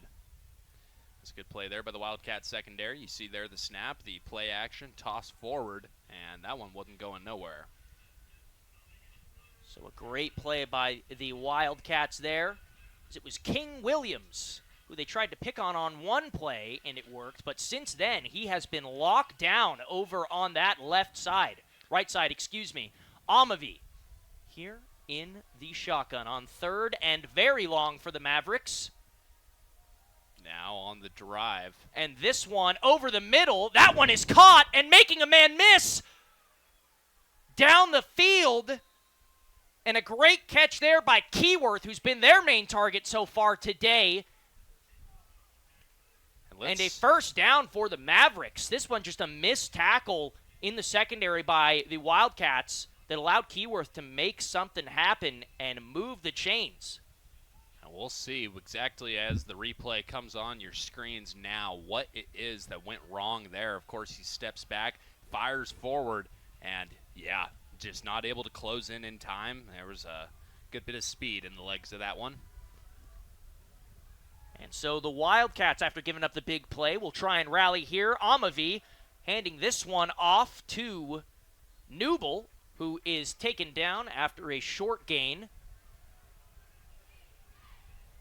And the Wildcats setting up second and long here for the Mavericks, who are now into Wildcat territory. And this, like we've been saying, this is about the spot of the field they haven't really been able to get past so far today. We'll see if they can take advantage of this Wildcats defense. It's really been tightening up down here in their own territory. This one, another handoff to Newble, who will try to find a crease and is met at the second level and driven back. Yeah, I mean, that's just not what you want to see out of your running back there. He went in one door, got kicked out immediately. We'll take a better look right here as you see the snap, handoff. He tries going in, nothing there, and back out he comes. Look at that. Logan Lischernis with a great physical tackle there to drive him back, and that will bring up third and about 6 here for the Mavericks. So, can they keep it alive? They were 40% on their third down conversions in the first half. Let's see how they do here. Amavi in the shotgun. Another poor surveying snap. the field. This one is going to be launched on the fade route, and was that caught? Unbelievable catch by Keyworth. And the first down sets up the Mavericks in excellent field position, and a one-handed snag by Keyworth. What a play. And there is nothing you can do about that as a defender. That is an unbelievable grab from Keyworth. And now the Mavericks knocking on the door. Wow. This one, a play-action pass, and wide open in the back of the end zone for the touchdown. So getting onto the board here are the Mavericks off the back of Evan Morris, the redshirt junior, with the touchdown reception. And, the Wildcats just weren't watching the corner of the end zone also well. Sorry, there that was play. Alex Turpin, the tight end there. One way or another, yeah. I mean, not the way that you want the defense to unfold in their own territory. Like you said, Cash, they were doing pretty well when it came to keeping people away from it. But just like that, the Wildcats let up their first score of the game, and it's a big one, 7-14. Now your score. So the Mavericks responding in huge fashion off an unbelievable catch from Keyworth. The one-handed snag on the fade route along the sideline. I mean, it was a textbook highlight play there from Keyworth. He's looked good all day, and now he's looking a whole lot better. Yeah, he had the really nice catch, made a man miss on the 3rd and long to keep the drive going, and then on another 3rd down, able to haul one in to keep that going. That's an incredible drive there from Trek Keyworth. Redshirt sophomore, 6'3", so he's got a lot of ball left to play out of Windsor, Colorado. And not the most willing interview candidate in the world. Didn't seem like it. Maybe not too thrilled. Not too thrilled after the Mavericks touchdown here in Tomlinson Stadium. It appears it is a Legends Casino. Yeah. Interesting. Yeah. Right. Well, one way or another, folks, we'll be back in about 30 seconds.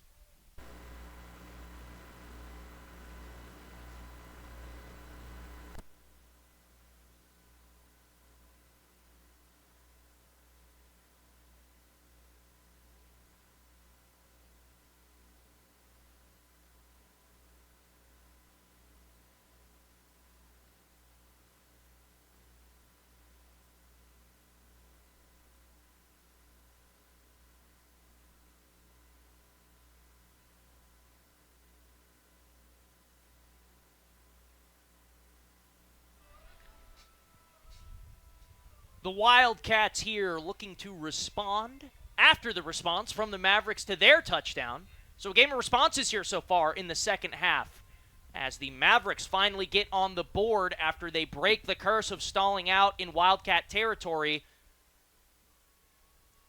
Again, the touchdown throw by Amavi to Alex Turpin, the tight end.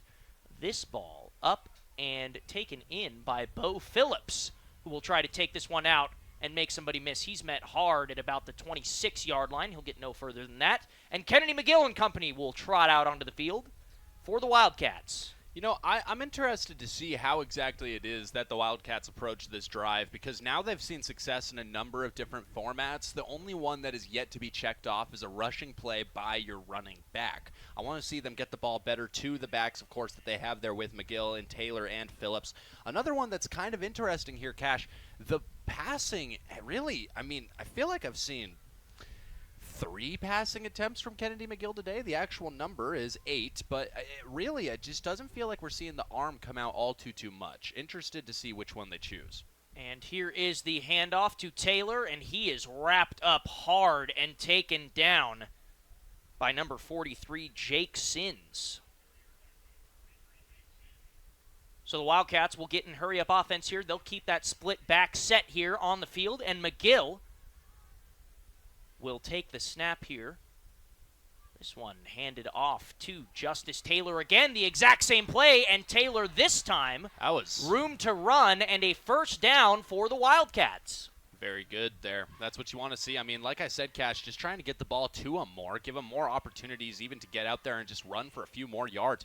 Right there, a great job by Taylor. And now, interesting to see if the Wildcats are going to go back to the run on this play after starting it off with 2 back-to-back. So a first down here for the Wildcats, just about to midfield. Kennedy McGill in the pistol. Logan Brady sitting in the slot. So here is McGill. Bo Phillips is behind him after Taylor checked out of the game. This one, a handoff to Bo Phillips that will go just about nowhere. Maybe a gain of 1 on the play.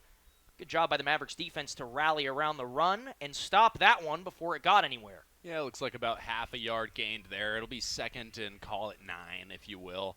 Give them the benefit of the doubt here. Now, this is sort of the Wildcats offense we're used to seeing a little bit more, really committing to the run game, trying to run that clock down. A lot of pistol set here, as it looks like they have A trip set to the left here for this one. McGill in the pistol. Bo Phillips remains in the game. This one, a play-action pass, and McGill looking deep. Does he have a man again? Yes, he does! And a touchdown for the Wildcats. And hey, just like that, Cash, I've got to be happy because they have fulfilled every one of my requests. I feel like it's Christmas in the Hamptons. I'm getting everything I asked for.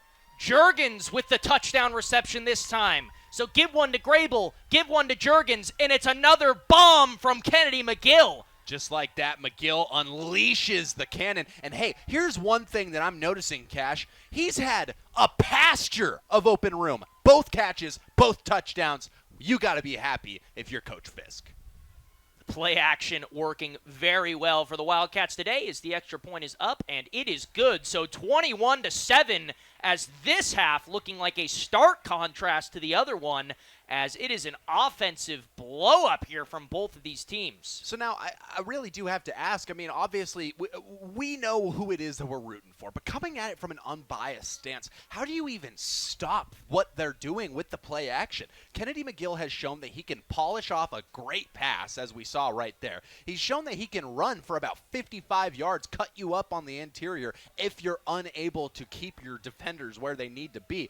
I mean, where do you even go? How do you defend that? You know it's going to come at you at least once a drive, at least as the numbers go from today. How are you supposed to keep the Wildcats from exploiting your defense?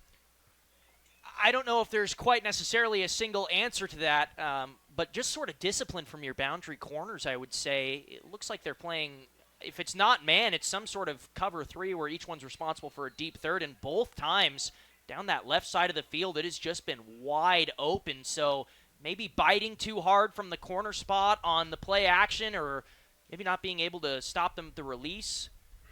But we'll see what they try to do. Clearly, you have to respect the deep pass here from the Wildcats, and a great special teams play there from the Wildcats, who are fired up. And you can't blame anybody for thinking, hey, maybe this is what we need to change to make it work. Well, it didn't work right there, and you can see it from the Wildcat sideline. That was Ethan Pletcher there on the special team stop. What a good hit from him. Well, now... Sorry, Michael Westbrook Jr. Whoa. That's Michael Westbrook's kid? I don't know. It's now Maybe. Colorado Mesa getting ready to go.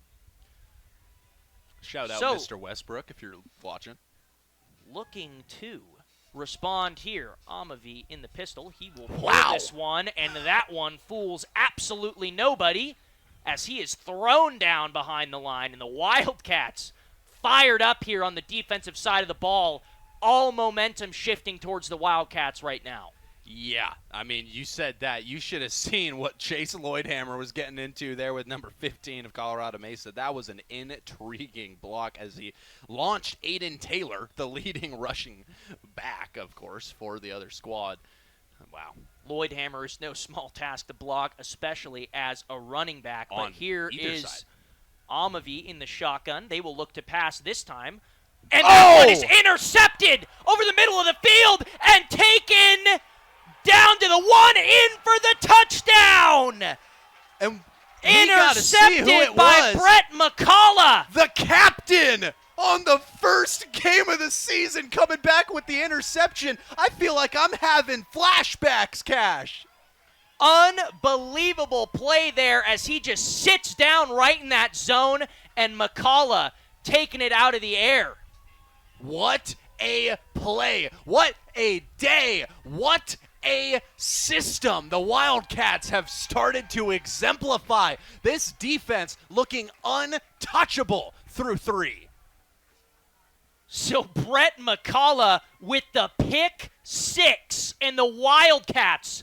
Did I say momentum was shifting towards them? Or I don't know. you certainly are feeling it now as the Wildcats now take a 3-score lead. And that is not at all how Colorado Mesa expected this one to come out. Hey, you know, this has been a great game so far. It really has. Bring us more of the RMAC. Interested to see how the competition lines up. A great, hard-nosed football game here today.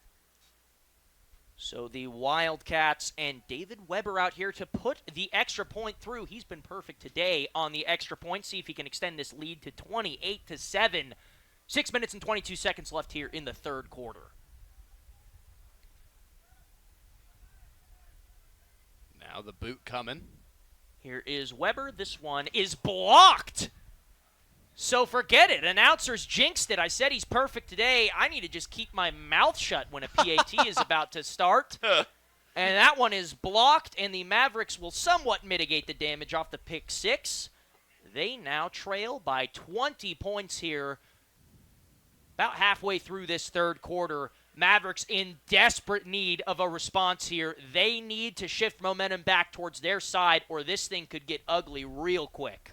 Yeah, an unfortunate Swiss miss there, and now we look forward to the Wildcats once again taking the defensive side of the ball, and one more go at things here. I mean, that was one of the more electric defensive sets that I've seen from your Wildcats over the last couple of years of being able to call for this team. And let me tell you, Cash, what a pick six. What a interception. What a defensive coverage. I mean, for your big middle linebacker who really does play the position of, I don't even know. I mean, honestly, if you want an NFL comp, I would throw out a Bobby Wagner type of name. Yeah. You get guys in that middle zone, and he's the guy that's there to lay down the tackle. For him to be able to pass protect like that is a very, very shining bright green flag for the coaches. Yeah, great play by Brett McCullough, just sitting in that zone. Looked like he was heading out to the little hook zone there and just read the throw over the middle perfectly. Worked out great for the Wildcats as the Mavericks here set to receive off the boot of Redding. And the Wildcats looking to keep this defensive momentum as they want to completely shut down this Mavericks offense and give themselves some breathing room to start running the offense they love to run, which is burn the clock and don't give the ball back. Very, very great day for the Wildcats up until this point. Now, I will say, Cash, they're not playing like the Wildcats of old. Are they finding success? Absolutely. But are they playing like the Wildcats that we saw in the last season? Absolutely not. Sort of depends, I think, usually on how Fisk wants to play the chess match with the other team. This time, clearly not relying on the run as much. This one was fair caught. He had a foot inside the end zone, but it was close to being too far out. But this will set up the Mavericks at the 25-yard line. The Wildcat defense led by Brett McCullough, Mr. Pick Six, trotting back out onto the field. Now, wouldn't it be crazy? Now, don't get me excited thinking about it. Oh, my. Well, now here comes Colorado Mesa once more. And, boy, has that been an interesting side of the field to be on, I would have to imagine. And here is Amavi. We'll hand this one off. Amavi, apologies. And this one will go forward for about 3 yards. Good little gain there. All you need is, 3 1/3 on every play? I think they say, 3.5. Yeah. 3.5 to 4 yards every play will get you a touchdown every drive. Think about that for a minute. That it will. Well, that's last year's Wildcat team. And here is Amavi with the handoff again to Taylor, and he is wrapped up with nowhere to go. Swarming to him was this Wildcats defense as there's about 7 red shirts around there. Not to be confused with a red shirt freshman. But red shirts. Red jerseys. Oh, my. The red coats. The red coats. I don't know if I... No, maybe not. Maybe not that. As now we continue to anticipate. I mean, at this point, I feel like I'm spoiled. I feel like a child in Walmart waiting for a candy to be dropped. Here is 3rd and 5. This one over the middle, and again, incomplete. And some. That time, Chase Colson there, number 44, repping it in his first live game. Making the stop right there on 3rd down. That was a big one, and punting the ball away now will be Sullivan Moon. Yeah, I mean, Cash, an interesting conversation that's going to be needed on the other side of the sideline, of course. Now they've seen a interception, of course, that was brought back for the pick six, and now a 3-and-out. The Wildcats offense has had this ball in their possession for, maybe 3 minutes this quarter? And that one will bounce out of the end zone, a monster punt, but just didn't check up enough. 5 minutes, 12 seconds remain here in the third quarter of action. Thank you for choosing us as your broadcast partners for today. Ryan Gildersleeve and Cash Brown for the Wildcat Sports Radio Network. Thank you for tuning in, whether it be on 88.1 The Berg, your music central, or the Flow Sports College stream. So Kennedy McGill marching back out onto the field after the deep bomb was the last time he was out there. He was graced with 6 more points to the scoreboard by the defense, and now the offense trying to add on to this lead even more. Expecting to see a run-heavy drive here from the Wildcats, and I think that the Mavericks are anticipating as such as well. Here is Kennedy McGill. This one is going to be a play-action pass, and this one will be thrown out of bounds. Way to react and way to keep that one covered. Yeah, I mean, Kennedy McGill, by the Mavericks. He's got a good eye on him. He makes reads that you want to see from your quarterback. The second that he has to make a step going back into the wrong direction is the second that he's going to get that ball out of his hands. That's what he did, and just like that, hey, the Wildcats, 2nd and 10. Hunter Hamilton was there with the pressure on McGill that forced him to throw that ball away. So McGill back into the huddle. And the Wildcats will come out again in the pistol set. Looks like Bo Phillips is out there on the field. Malloy is in motion across the line.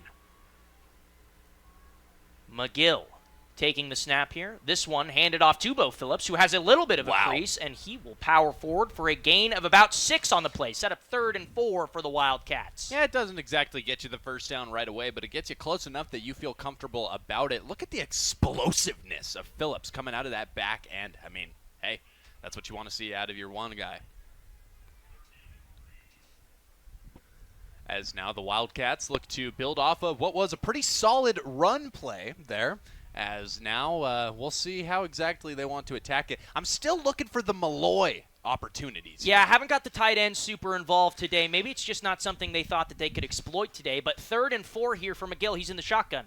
Phillips in motion. McGill with a quarterback keeper trying to find a crease. He will, and he will get there for the first down. Move the sticks for the Wildcats. Hey, just like that, Kennedy McGill pushing forward the only way that he knows how. But, yeah, I mean, Malloy, well, I'll tell you, Cash, it was an interesting situation last year. And, folks, if you at home do remember, there was a couple of situations where we had trouble figuring out exactly which tight end with the big red hair it was that was making catches.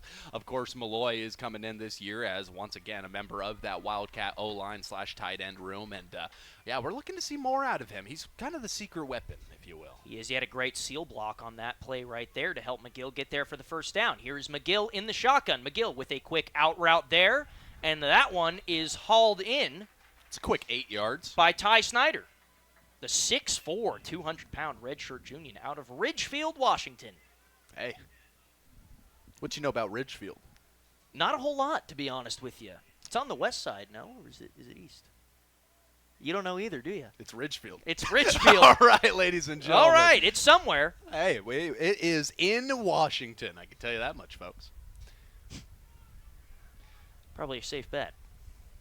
Here is McGill in the shotgun. The trips look to the left. The last time the Wildcats were in this formation, there was a bomb play for a touchdown. We'll see what they want to do here. Another play-action pass and more deep routes developing, but McGill will decide to just keep this one, and he gets hit hard after picking up the first.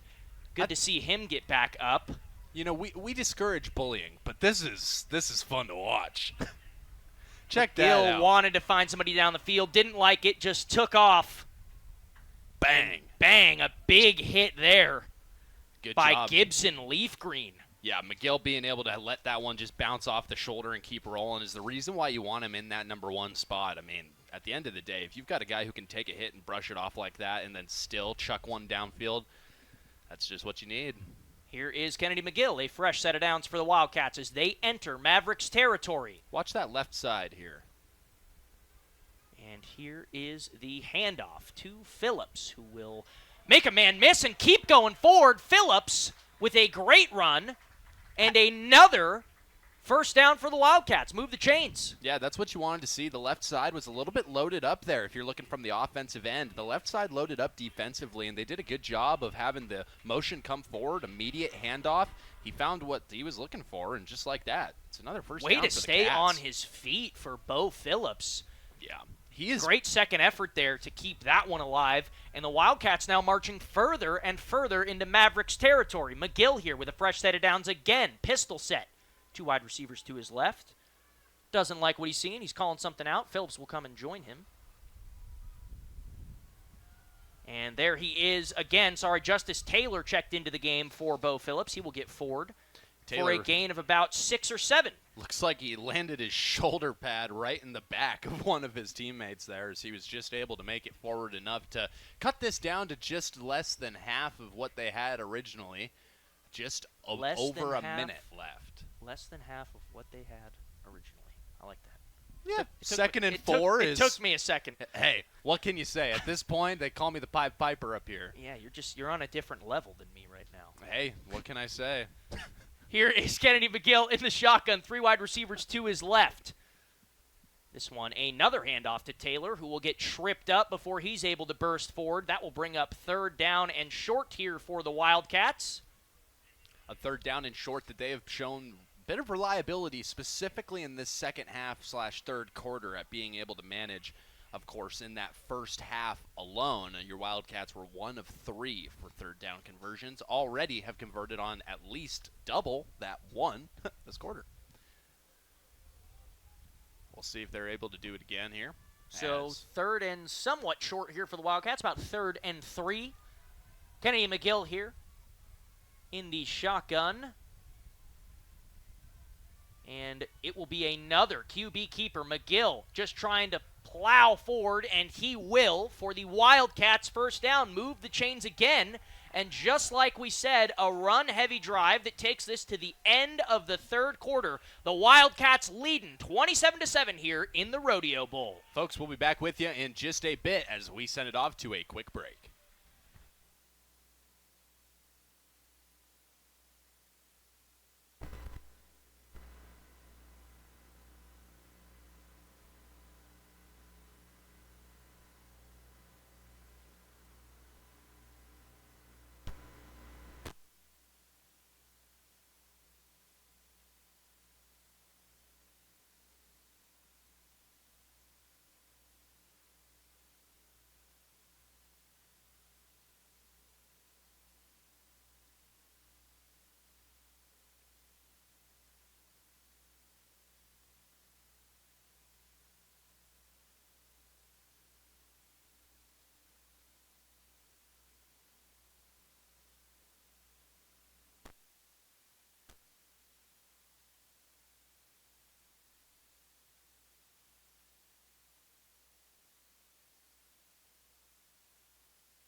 Welcome back on in to the Wildcat Sports Radio Network and the Flow Sports live stream. Cash Brown joined here by Ryan Gildersleeve as we are set for the 4th quarter of action here in the Rodeo Bowl. Steve Hertling Field at Tomlinson Stadium. The Wildcats leading 27-7 here over the Mavericks.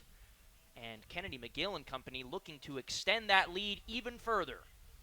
And boy, have they put a lot behind their name here. Cash, we're getting a little bit closer to your guess being a little bit better here as we come into the 4th quarter. Your Wildcats only trailing in time of possession by 6 minutes. Now 4 of 6 on 3rd down. The opposition 6 of 13. In motion was Grable. It is a fake jet sweep, and Kennedy McGill will stay on his feet, reach for the pylon, and a touchdown. Make it 2 on the ground for Kennedy McGill today. And let me tell you, folks, my favorite play in all of college football, the Kennedy McGill rushing touchdown puts another 6 on the board for the Cats. So off the fake jet sweep or option, whatever it may have been to Grable, McGill decides to pull this one, and it was the right decision as he plows forward with the little reach at the end for another Wildcat touchdown. 33-7 your score now. And, you know, you really do have to give credit to the defensive try there, at least from the Mavericks. I mean, when you're able to put yourself on the line like that, you really try to go for the wrap-up on the quarterback. McGill just had 2 inches more than you wanted. Wow. He did what he needed with that.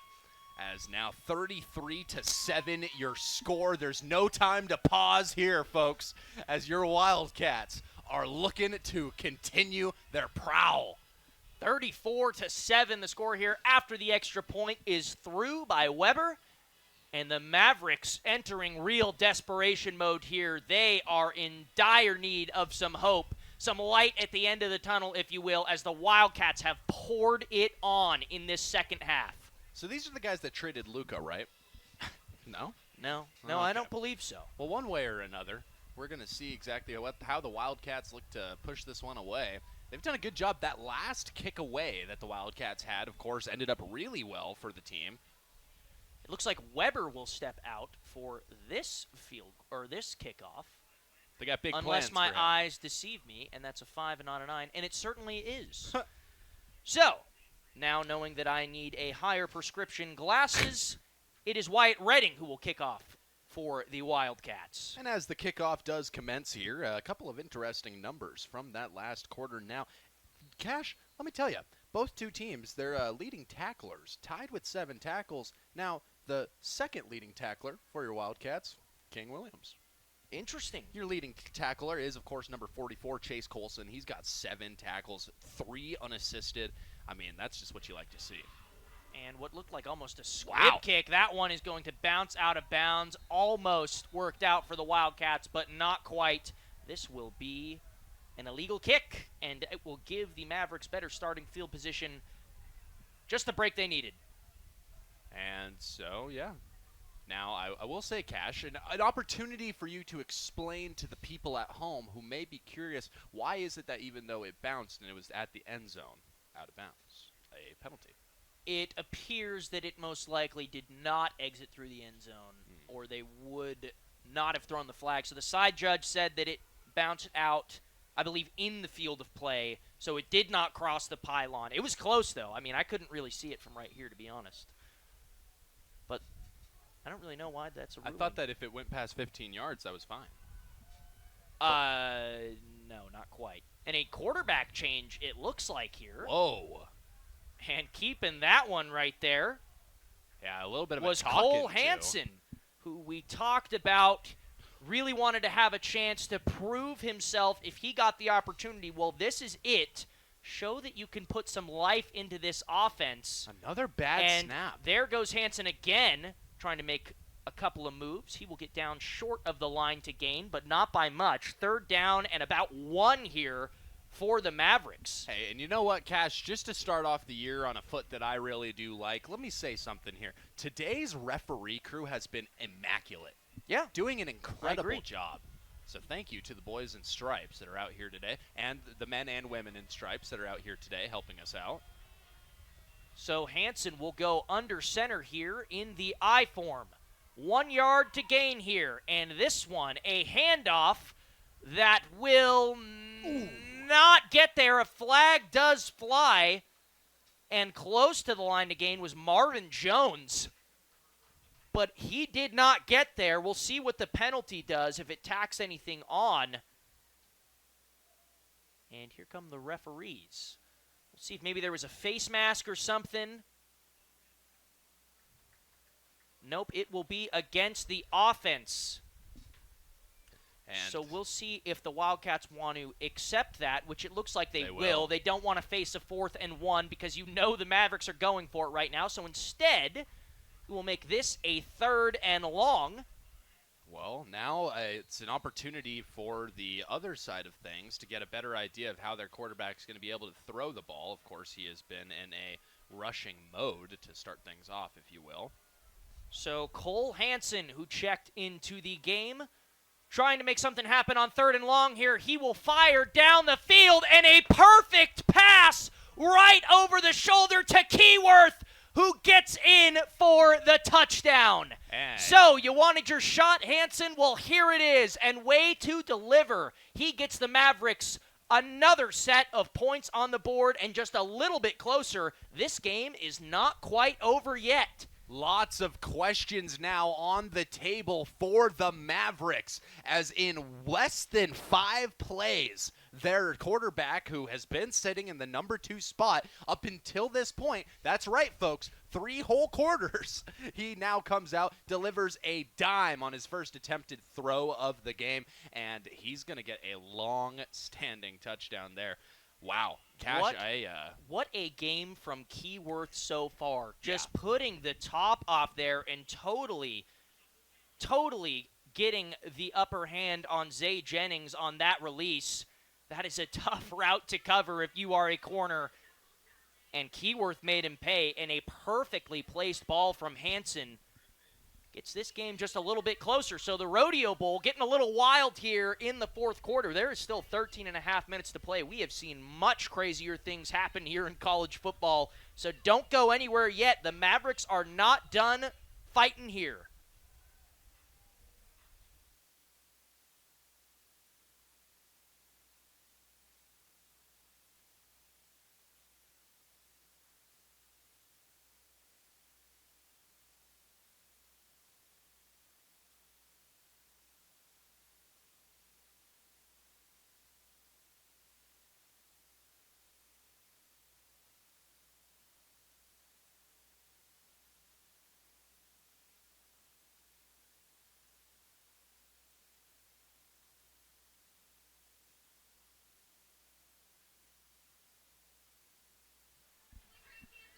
Welcome back on in to the Wildcat Sports Radio Network and the Flow Sports live stream as the Mavericks with a massive play and a touchdown to get them right back into this game. They are knocking, and they are not wanting to go quietly into that good night.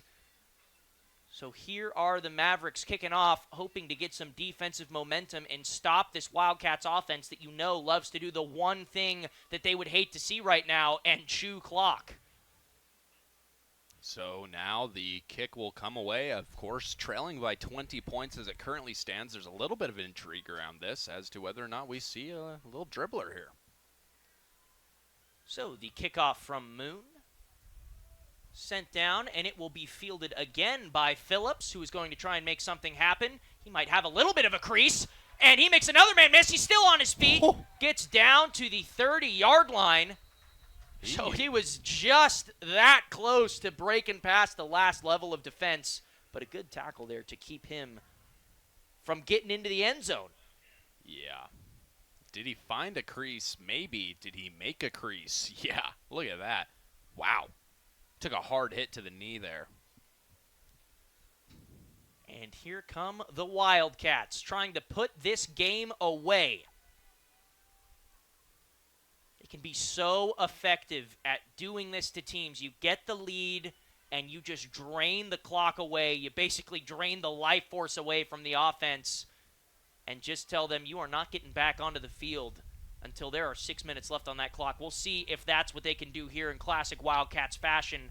13 and a half minutes left here. And it will be a handoff. And this one will find a crease. And does he have the speed? He does not. Justice Taylor will get down after a great gain there. The Wildcats just continuing to push this ground and pound style here in the fourth quarter, doing a great job of it. And like you said, Cash, an opportunity for them to really milk this clock down a bit. It appears as though that's their intention. That is not the play that you wanted to see if you are a Mavericks fan. Just an absolute dagger. They really needed to stop them back, and now the Wildcats in great field position with a fresh set of downs, almost in field goal range here. And this one is going to be a handoff to number 6, Ryder Bumgarner. So second down and about 8 here left for the Wildcats.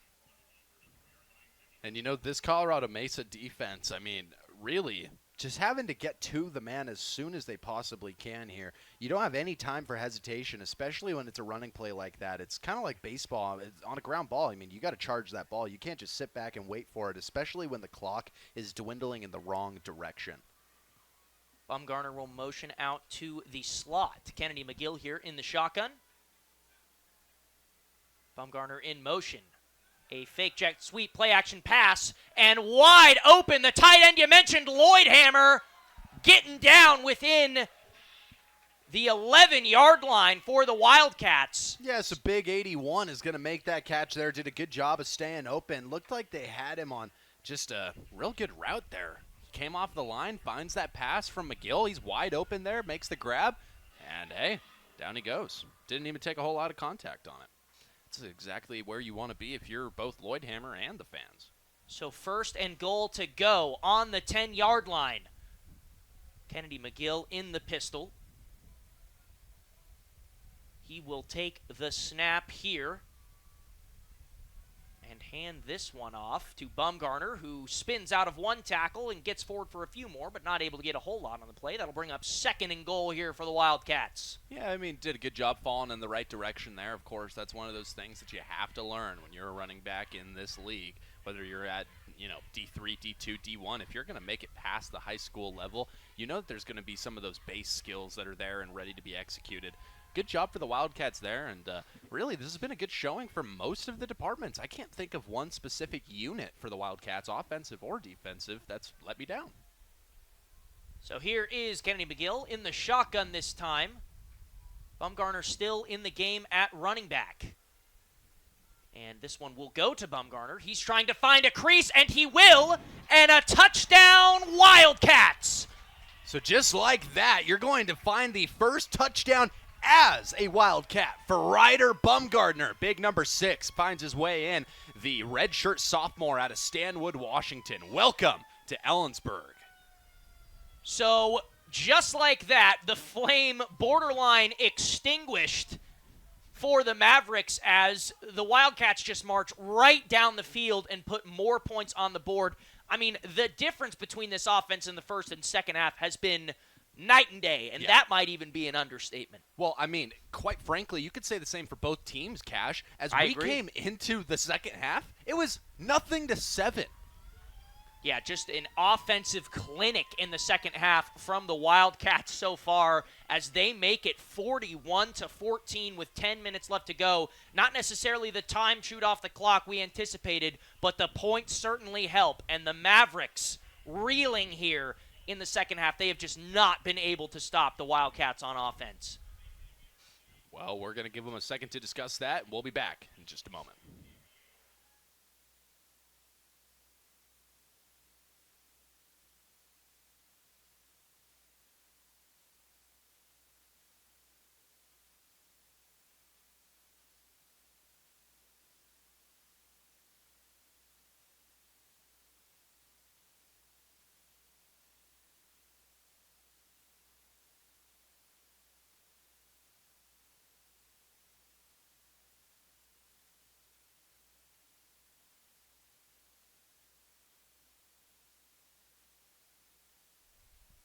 Welcome back to the action here in the Rodeo Bowl as for what looks like the 12th time tonight, that ball will not be returned.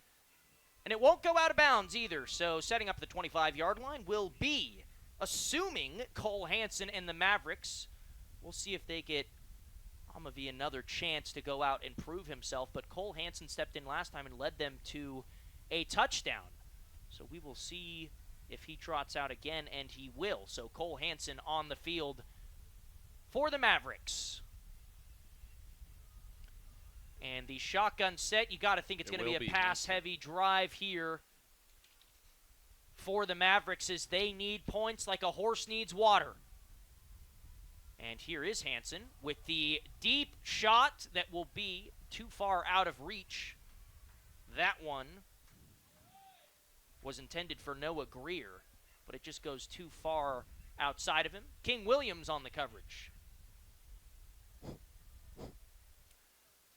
And the Mavericks here with a 2nd and 10. I mean, we kind of, with borderline, don't have much to talk about at this point in between plays. You know, it's been astounding what the Wildcats have been able to do. You get into the late game blowout material at this point, and Cash, I'm about to ask you how your day's going. So, and just a monster hit Just a little bit better, I would imagine, than the day for big number 10, Alex Turpin on the other end. He just took a spear. And I couldn't quite tell if that was Jalen Owens or Javante Walker who came in like a missile and took him down. But it is 3rd down and long here for the Mavericks. Cole Hansen just trying to give this offense some life. He was able to do it last drive. We'll see if he can do it again here. The Wildcat defense looking to stand strong. They will send a blitz. Hansen stepping up in the pocket, and he will fire a sidearm shot down the field, and a flag does fly. They may call pass interference here against Jackson Hansen. There were definitely some hands flying between the receiver and the defender there. If it's a PI call, this is not good for the Cats. We will see what the call is. Maybe a legal contact, again intended for Jackson Hansen. Waiting on the call. Could have been illegal touching, could have been pass interference. We are not sure.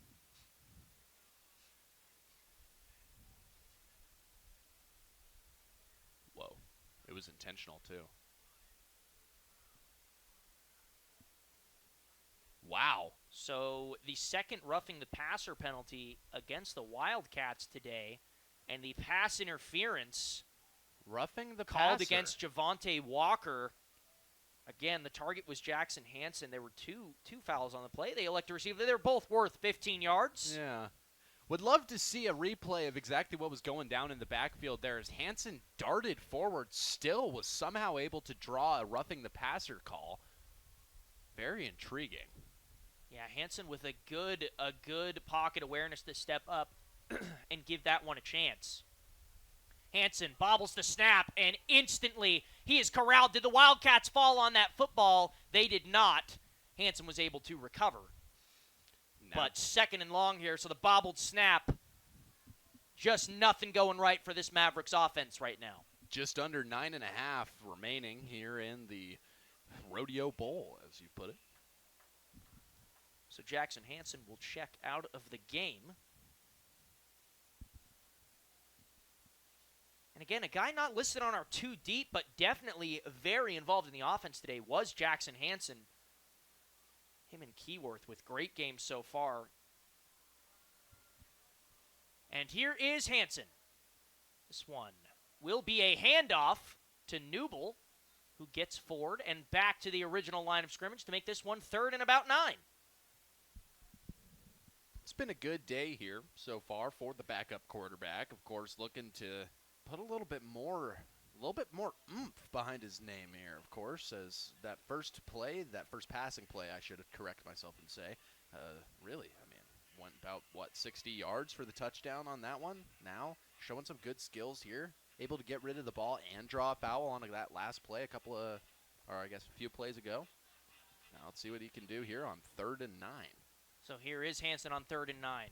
Greer is at the boundary. And again, trying to make something happen. Hansen evades pressure originally, but cannot make it last. And he is taken down behind the line of scrimmage for another sack for this Wildcats defense. Brings up 4th and 10. And it looks like the Mavericks and Sullivan Moon will come out to punt again today. An unfortunately familiar sight for the Mavericks so far. They just have not been able to sustain anything on offense. Yeah, and the Wildcats have been looking really good so far. As far as defensive pressure on the quarterback goes, I don't know if you can get much better. So Moon here to punt this one away. This one a line drive that will go over the head. Very good punt. It was a great punt. I was waiting on one of those to get the bounce that he was looking for, because there have been a couple where it has just been, sniper shot to the inside the 5. If he can continue to kick like that, I mean, might be an interesting conversation, but being able to locate a punt like that is what gets you drafted. Sullivan Moon has definitely had a good game punting so far. Like he said, a couple just trickling into the end zone, but once he figures out how to get that backspin that he just got on that one, he will be good to go. Yeah, I mean, that's just it. 7.5 minutes remain here for the Wildcats, up 41-14 in the classic Rodeo Bowl. Again, meeting Colorado Mesa in Colorado last year. Some karaoke going on at the stadium. Very interesting. A typo in the first line. Oh. Oh my! Hey, but one way or another, they've got friends in low places. We've got friends in all kinds of places here. We're talking about you at home. Thanks for tuning in today, folks. Ryan Gildersleeve and Cash Brown here, the Wildcat Sports Radio Network. If you're interested in hearing more of our jargon and and complimentary conversation, if we will, then yeah, you can always tune in to the Wildcat Sports Radio Network. 88.1 The Berg is, of course, the radio or I guess not sponsor, but the radio network that we do operate on. So able to find that anywhere that you may find radio. Thank you for tuning in, whether you be on the FloCollege stream or on 88.1 The Berg.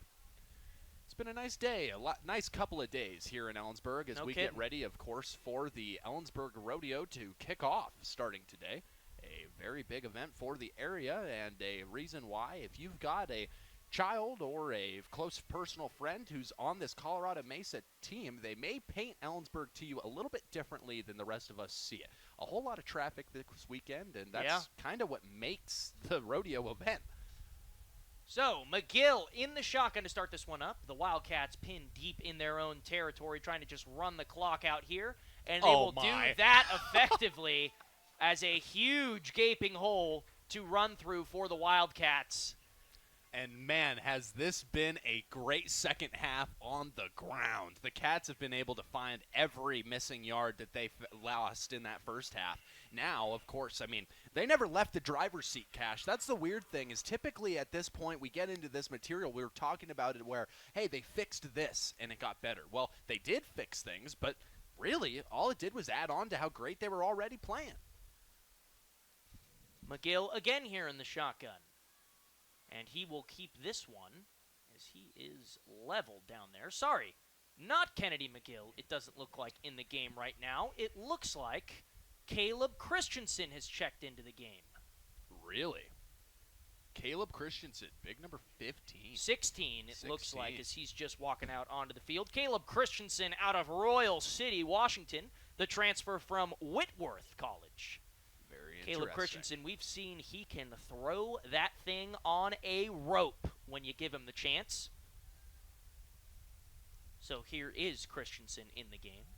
This one, a handoff that is swallowed up. Kamiri Washington unable to get anything on the play. And it brings up third down and long here for the Wildcats. We'll see if we get to see any of Caleb Christensen's arm in action. And you can't necessarily imagine that you will, but at the same time, like you said, Cash, I mean, going back to not this last spring game, but the spring game before when Christensen was first starting to make his mark with the team, it was very, very fun to watch, as this is one that can uncork it and let it fly. Of course, stepped away from football for a few years to pursue some of his own obligations, and now he's back and ready to launch them. Caleb Christensen may have drawn them off sides, or it may have been a false start. There was a little jump from the Central Washington line. We'll see if my pregame gets packed on. The practice. Wow. And it will be a false start. We'll see here a little bit of movement. Maybe movement. Hey, but this is what you want. A response to movement on the D-line, but they didn't encroach anything, so it is a false start. Good play by the defensive line to make that happen. Any time, too, that you want a situation like that to take place, it's right now. This is the team, your second unit. These are the guys that are going to come in if you have a major injury. This is who you want to be getting these prime game time snaps, especially when you can give them up to 5.5 minutes to really find and read everything. I think that one conversation that goes underlooked is the fact that if you're an offense that's going to traditionally just run the ball, you're not going to get a lot of reads. Here is Kamari Washington trying to find the first down. He will not, but the clock will keep running. I'll make it 4th and too much. 4th and very long, and the punting unit will step on for the Wildcats. That's Wyatt Redding getting ready to kick this one away. And the Maverick set back to receive is Noah Greer.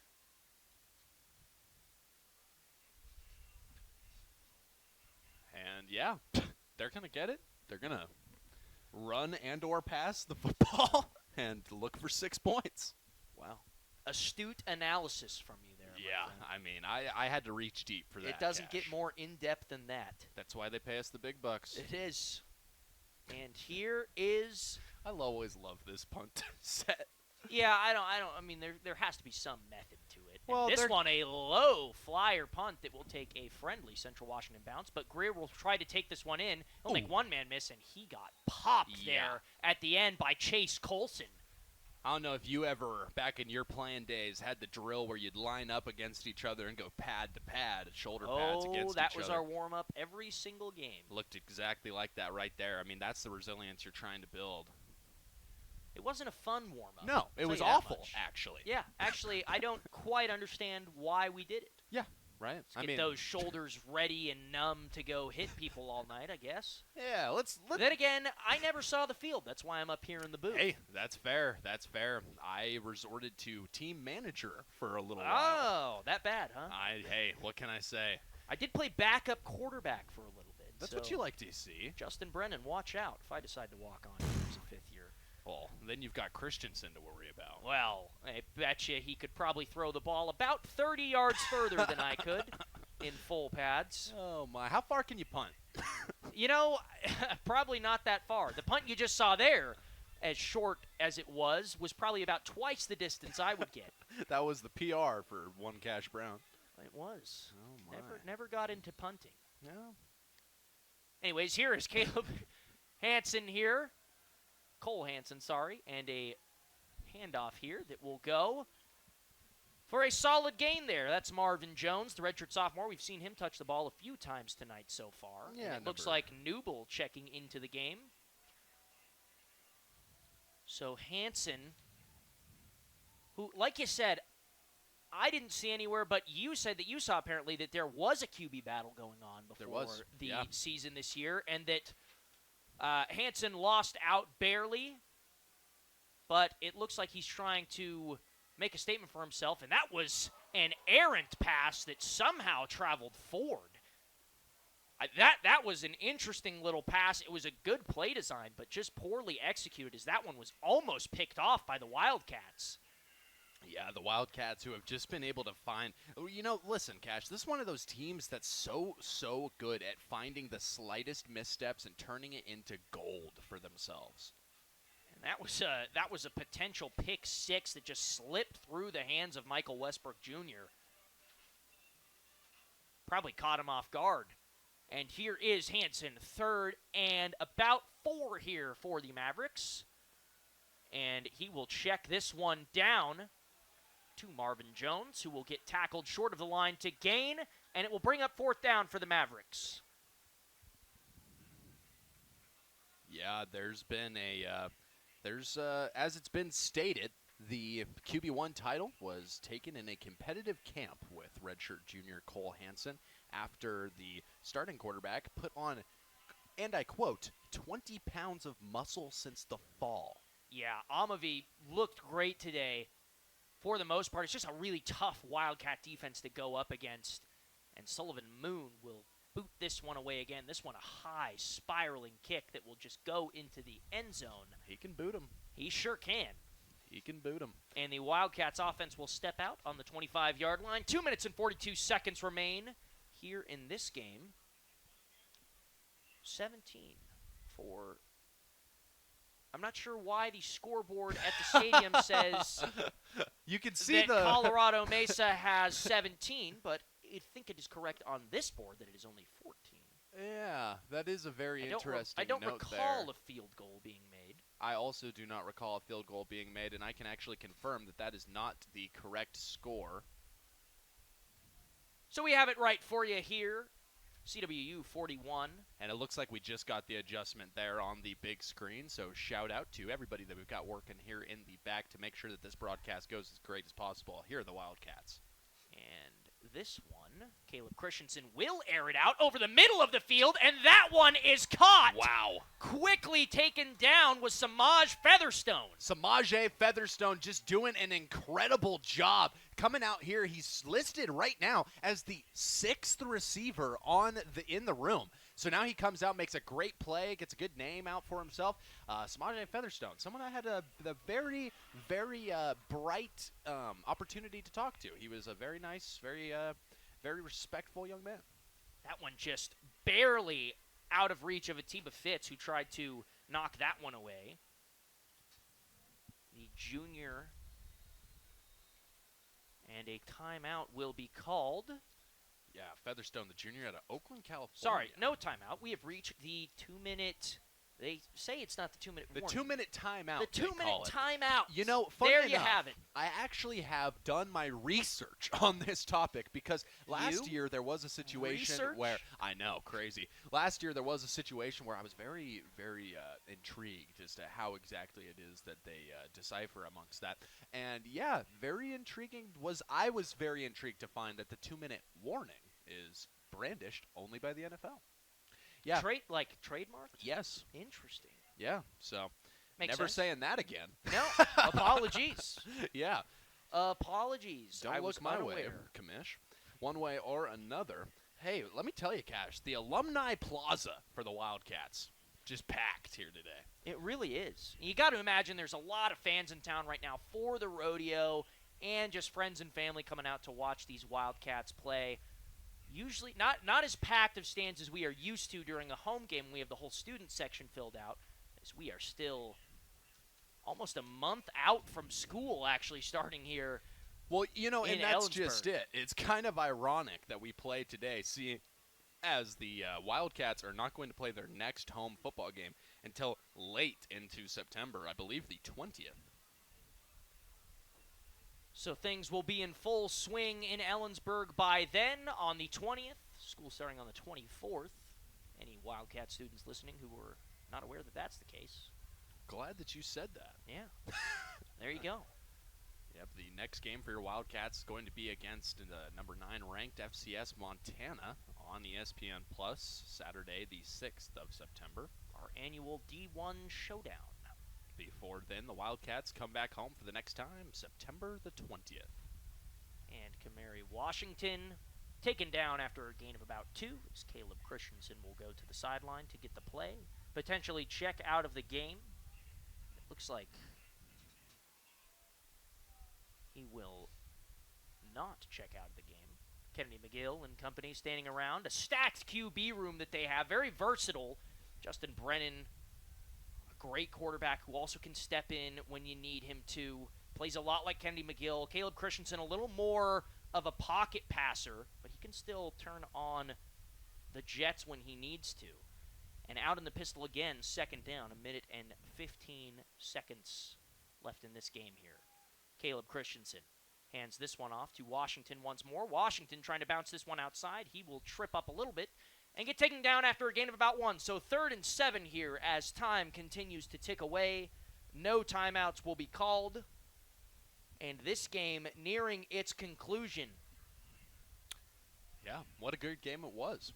Better than I think any of us were necessarily expecting. Now we come into this, of course, and you know, folks, whenever it is a Lone Star Conference versus RMAC showdown, we always kind of expect for it to be one of those better games of the season. Of course, as we came into the game here today, we were talking about how Colorado Mesa looks to win that conference, one of the toughest in D2 football.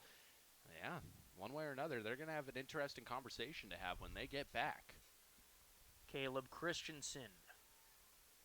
Not Caleb Christensen. That was Bo Jeanette. Bo Jeanette. Listed not as QB, but as athlete. Type of Travis Hunter deal going on there, perhaps. Very interesting. As that will wrap things up here in Ellensburg. The Wildcats winning the Rodeo Bowl 41-14. And the Mavericks looking to bounce back next week. And like you said, still take a shot at that RMAC title. The Wildcats starting off with a win. Your number 21 ranked Central Washington Wildcats coming away here with the victory. So, thank you guys all for tuning in. This has been Cash Brown, joined by Ryan Gildersleeve on the Wildcat Sports Radio Network and the Flow Sports live stream. We'll talk to you again on September 20th when the Wildcats play at home again. We will see them.